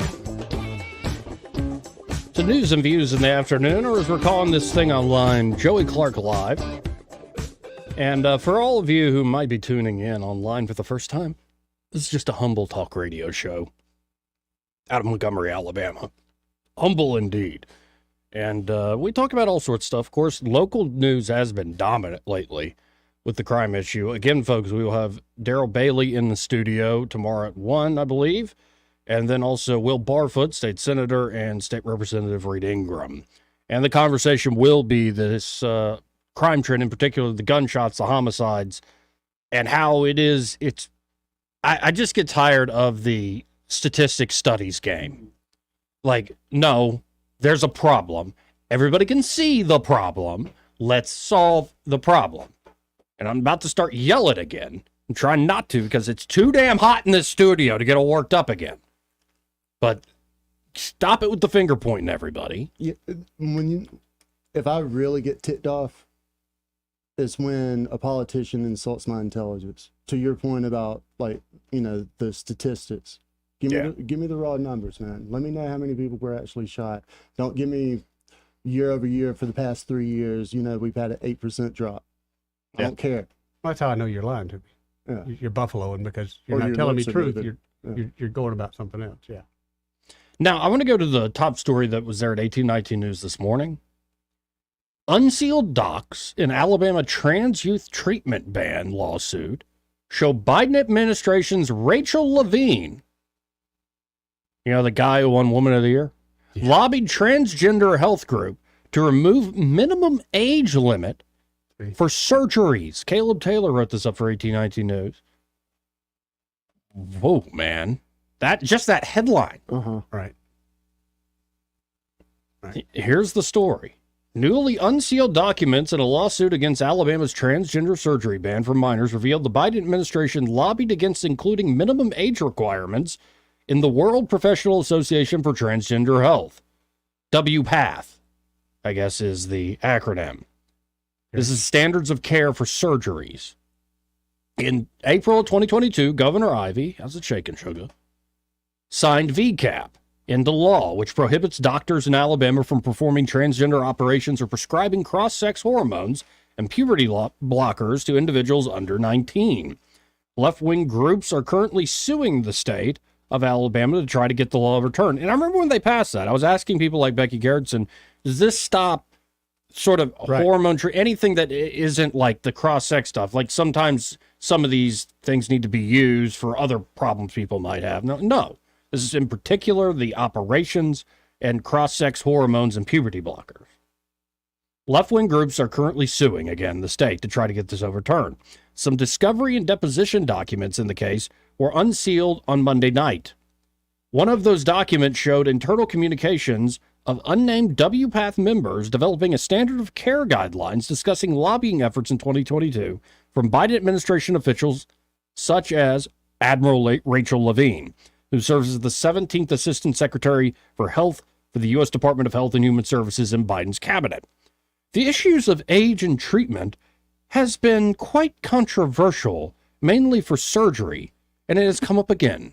We sent the documents to Admiral Levine. She likes the SOC8 very much, but she was very concerned that having ages, mainly for surgery, will affect access to health care for trans youth and maybe adults too.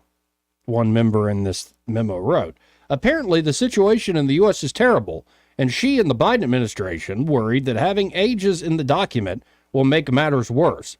She asked us to remove them. We have the WPATH Executive Committee in this meeting, and we explained to her that we could not just remove them. And there are more evidence. I can go through all these quotes of people on this memo, part of the WPATH members, saying Admiral Levine's staff, Chief of Staff to Admiral Levine's biggest concern is a section below in the adolescent chapter that lists specific minimum ages for treatment. Now, get to some perspective. A lot of folks in 2020, 21, this is sprung on them, and they're like, what is it? Mm-hmm. You now have most of the Nordic countries, the UK, a lot of developed nations with pretty good health departments and standards saying this is butchery. Do not do this to children. It doesn't help them in the long run. Number one. Right. In fact, it often makes the problem worse. It's one thing. There's also testimony from adults who've done this stuff who regret it. There are others who maybe don't, but feel a lot of regret. I would, anytime somebody does major surgery and it's elective, you got to be like, whether it's trans or not, what are you doing? Are you sure you want to do this? That's for an adult. Somebody in their 20s, 30s even. Making a decision. I've known people, there's one author I greatly respect, used to be Donald McCloskey, now named Deidre McCloskey, who changed at 50 or 60 and essentially said, I wanted to make a decision. Do I want to live the rest of my life as an old man or an old woman? And it kind of, I mean, that person's actual, that's their decision. Right. That affects nobody but them at that point. But to have a guy who transitions to being a woman, who's now over these standards, saying we don't need minimum age requirements on these procedures. Like, what the hell, man? These people need to be taken out back and have the beat out of them. I mean, this is when Democrats hear people on the right refer to Democrats as being evil, it's stuff like this right here. Yeah. Why? Right. Exactly right. I mean, to your point, 50-year-old, you want to call yourself a mailbox? I don't care, right? Right. I don't know if I necessarily agree that it doesn't impact anyone else, just them, because we've seen how that's kind of pulled this whole narrative, farther down the line. Real quick, that person I just mentioned, McCloskey, lost the entire family. Yeah. Like, had wife and kids. I figured they exiled him. Yeah, and so the wife knew Donald liked to play dress up in private sometimes, but this was like, whatever. And of course, McCloskey's an economist, so all the economist colleagues are like, well, did you do a cost-benefit analysis? But yeah, it does affect people. It's a major decision, especially with family and all sorts of things. I saw a report not too long ago. They did a cross-comparative of other mental health issues that these kids suffer from. And yes, I did say other mental health issues that these kids suffer from. Yeah. And there was a strong correlation to, I believe it was Asperger's. Yeah. And that shouldn't be, thrown out with a grain of salt. No. I mean, like, if there are other issues underlying or prevailing, just rushing a 12-year-old to the emergency room or to the doctor's office because you watched a few documentaries, these people are crazy, man. Yeah. I mean, the world is upside down. And for sometimes people, well, what about Mrs. Doubtfire or Tyler Perry's Medea or like rock and roll, like a lot of frontmen in rock and roll? And it's like, seems a little different. I think Eddie Izzard's one of the funniest people ever. Yeah. Right. But you know what? What does he call himself? Right. Eddie Izzard. Right. Not Linda. Right. Well, also, Eddie Izzard doesn't force his beliefs on me at all. Right. At all. He could care less if I'm down with it or not. Right. Right. And I'm fine. Again, I'm fine with it. And I think, again, people say they might not agree with it. You can go to hell in whatever handbasket you choose, but it's a free country. When you start not just like suggesting it for children, like you're actively promoting it. Pushing it. Not even promoting to it. Young ages. You're right. This is where the evil label comes. And I would say if we went out, polled men and women on the street here in Montgomery, Alabama, Democrats all, they would not be for it. I agree. Joey, one of the dissenting opinions, I think it was from Sotomayor, on an unrelated case.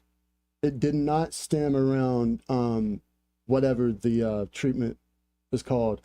She wrote, the medical care their parents and their doctors have all concluded is necessary. And they were making an argument for a completely different case that did not pertain to transgender issues. But I want to know what is necessary. Define that word for me. Right. Why is it necessary to rush a 12-year-old or a 14-year-old or an 8-year-old, or if we remove all age restrictions, a 5-year-old? That's what's going to do. That's what's going to happen. That's what's going to happen. Well, and when it comes to medicine, there is a fine line. I've mentioned this before. I think one of Christopher Hitchens' best books is a collection essay called Mortality, when he had cancer and he was wrestling with his mortality. And at one point, he makes what I think is just a true observation, seeing my mother go through things like chemo, is there's a fine line between medicine and torture. Right. And so there might be extreme measures you take to try to take out the cancer. You try to stop other things. But at the end of the day, you also wanted to help, do no harm. And it just seems like we are rushing people into something that is a mistake you can't take back. And again, this is the worst thing in the sense that it's one thing for evil to just be evil. Like, I'm evil. I guess those people exist, but not often. Right.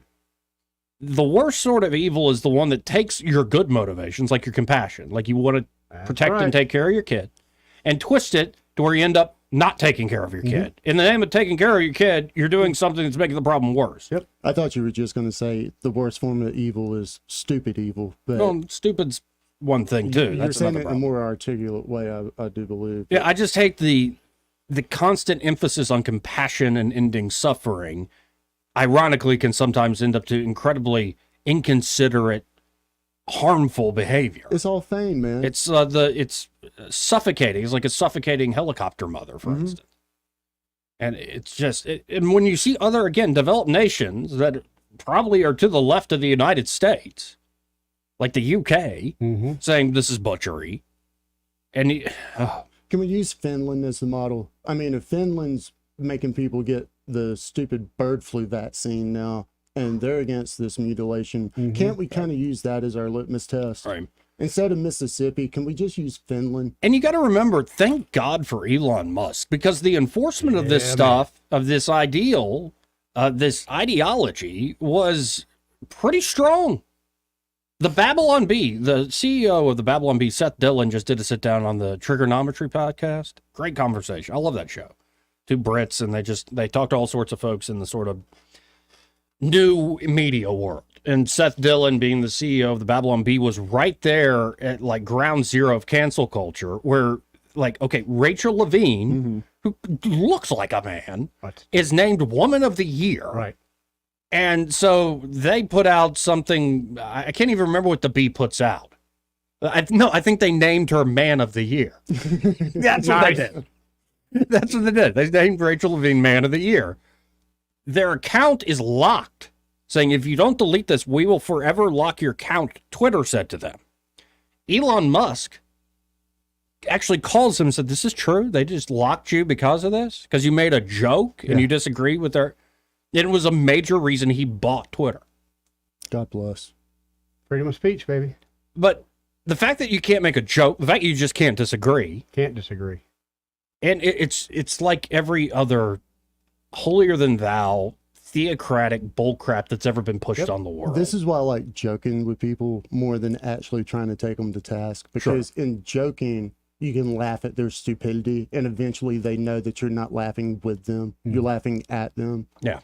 And I mean, this, if it wasn't so sad and tragic, I mean, it'd be a Shakespearean comedy.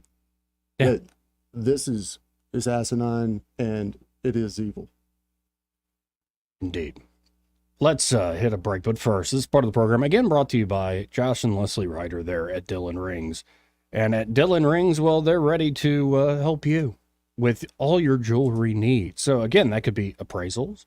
That could be spa treatments. So maybe you need to get that jewelry cleaned, or you've gotten used to it looking kind of dim. Why not have it shine and shimmer like it did when it was brand new? That ring, that pendant, that necklace. I mean, they can do it all there at Dillon Rings. Now, you feel refreshed after going to the spa. Your jewelry will feel that way too.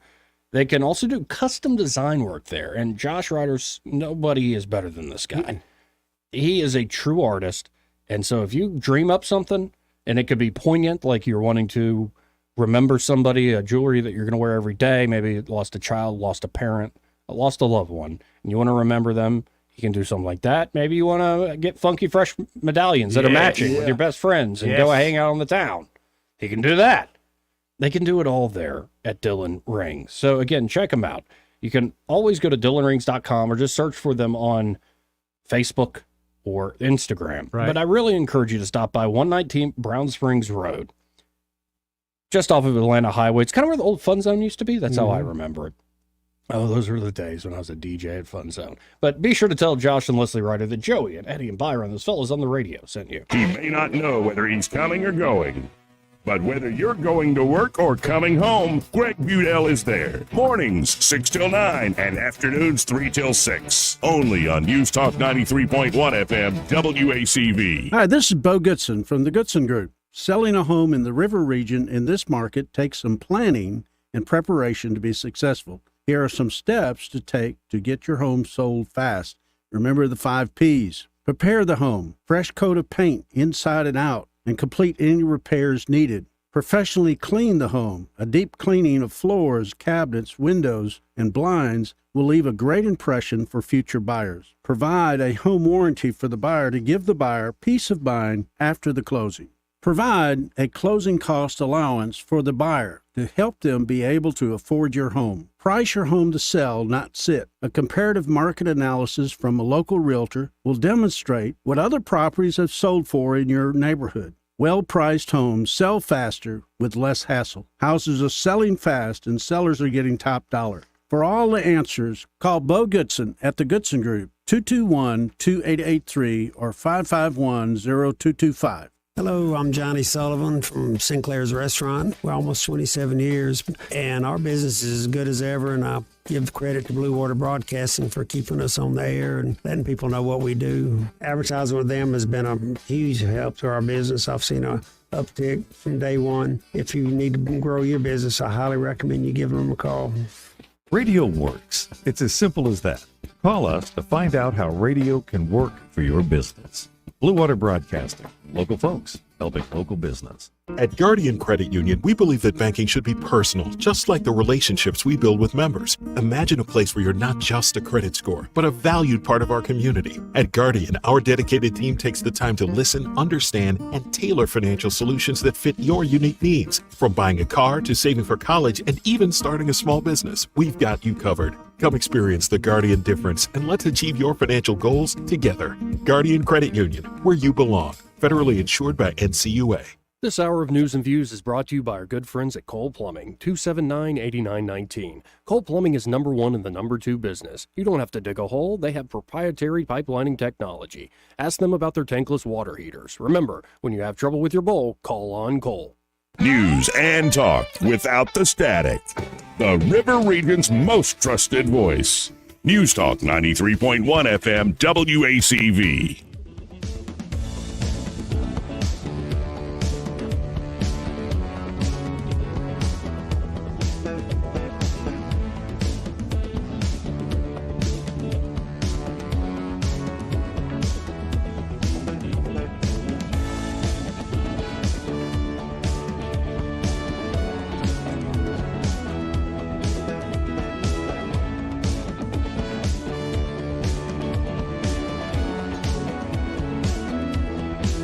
Joey Clark.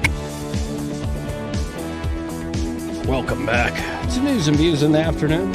Byron had the scoop, but Eddie's still here, and we have Ray Bowles on. Yeah, we do. Ray Bowles from Prattville Carpet. Hey, Ray. Man, what a day. I've been all over the west side of the state. Now I'm trying to get back to Prattville from Birmingham with our new preacher, Ben. I got him in the truck to say, hey, Ben. Hello. Hey, Ben. Hey, Ben. You want to try to advertise for the church or tell them why they should come to church? Don't put me on the spot, man. Well, I mean, people don't ride around with me. Ben, all you really had to say is we listened to the show, and you guys need to show up at church. Right. Yeah. He didn't tell me I was going to be on the radio when I got in the truck with him. So here's the thing. I've known Ben since you were, what, 14? Something like that? 18? Yeah. And I'm like, so now that you're our actual preacher, I can't call you Ben anymore. I've got to call you Pastor Ben, or pastor, or a good. What about Reverend? Ooh, Reverend. Reverend. Ooh. Reverend Ben. I'm not sure I like that. Reverend Benedict. Yeah, there you go. It's Reverend Ben. But anyway, no, I had the privilege to pick him up at Birmingham and getting down here to try to get his kids enrolled in school and stuff. He'll actually. When's your first day here? I'll be back the 21st of July. So after that, we'll have our full-time pastor. And if you're curious where we go to church, we go to Heritage Baptist on Highway 31 in Prattville. We would love for you to join at any time that you're wanting to. Like, we sit on the back row because you sit on the back row with me because I'm one of those back row Baptists. And we all get there early to fight over that spot. Well, but if you need floors, call us 285-8117. We'll come out and give you that free measurement. Just that easy, folks. Again, 285-8117, and bonus points if you're like, hey, I want to join the back row. There you go. That's right. Hey, and bonus points if you call me and ask for Reverend Ben. Well, good to meet you, Ben. Thanks, Ray. Thanks, guys. See you later. You never know what you're going to get with that guy. Never. Great guy, though. Love Ray to death. And I love, it doesn't matter whether you know him real well or not. Remember, he had some ladies from New York, I think, one time that were with him, and he put them on the radio. Like, hey, y'all want to talk on the radio? You put anybody on. So what did we learn today? That we're frustrated as hell with the current situation in the city? I think we're all We kind of knew that already, though. I think we're all frustrated. Yeah, man. But I think we all, hoping for good change. But it'll be good to get the perspective of state lawmakers and the DA. We hadn't talked to Darrell Bailey in years. It's been too long. Yeah. So I do look forward to seeing him, talking to him. Me too. Just picking his brain on what needs to be done from your perspective. Because this is a major issue. But in particular, focus on what's going on with the courts. How can we actually keep dangerous people off the streets? Keep them in jail. How do you maybe get morale back up with the police force? There's all sorts of things we could discuss. Mm-hmm. But, thanks for being here today, Eddie. I enjoyed it, Yeah. as usual. Love you, man. Love you too, Guy. And on that wholesome note, happy hour with Greg Vidal. He's next. Broadcasting from the Riverside Chevrolet Master Control Center, this is WACV Cusana, News Talk 93.1 FM. When it's Chevy, it's Riverside. With SRN News, I'm John Scott. The European Union has launched membership talks with Ukraine. Hours later, Moldova also launching its membership talks. A Wisconsin judge has allowed disabled voters in the state to vote electronically from home this fall.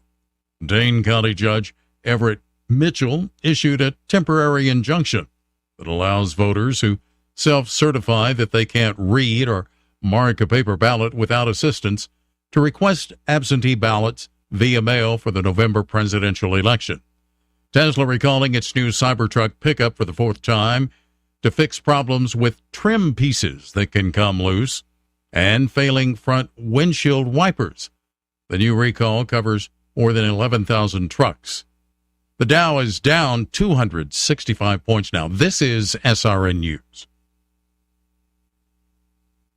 Government debt is now exploding by an unprecedented $1 trillion every 90 days. Think of that. It's a clear sign that our nation's finances are spinning out of control, and it's putting the savings of every one of you at risk. Hello, I'm Lance Wallnow, a news analyst and best-selling author and an evangelical leader. I'm deeply concerned about the impact this runaway debt is going to have on Christians like you who have worked hard to build your own nest egg for your family. To protect your financial future in these uncertain times, you need to diversify with something tangible and proven, like physical gold. That's why I recommend a gold IRA. To learn more, text FAITH to the number 989898, and my friends at Birch Gold Group will rush you a free info kit on how to move your IRA or 401k to physical precious metals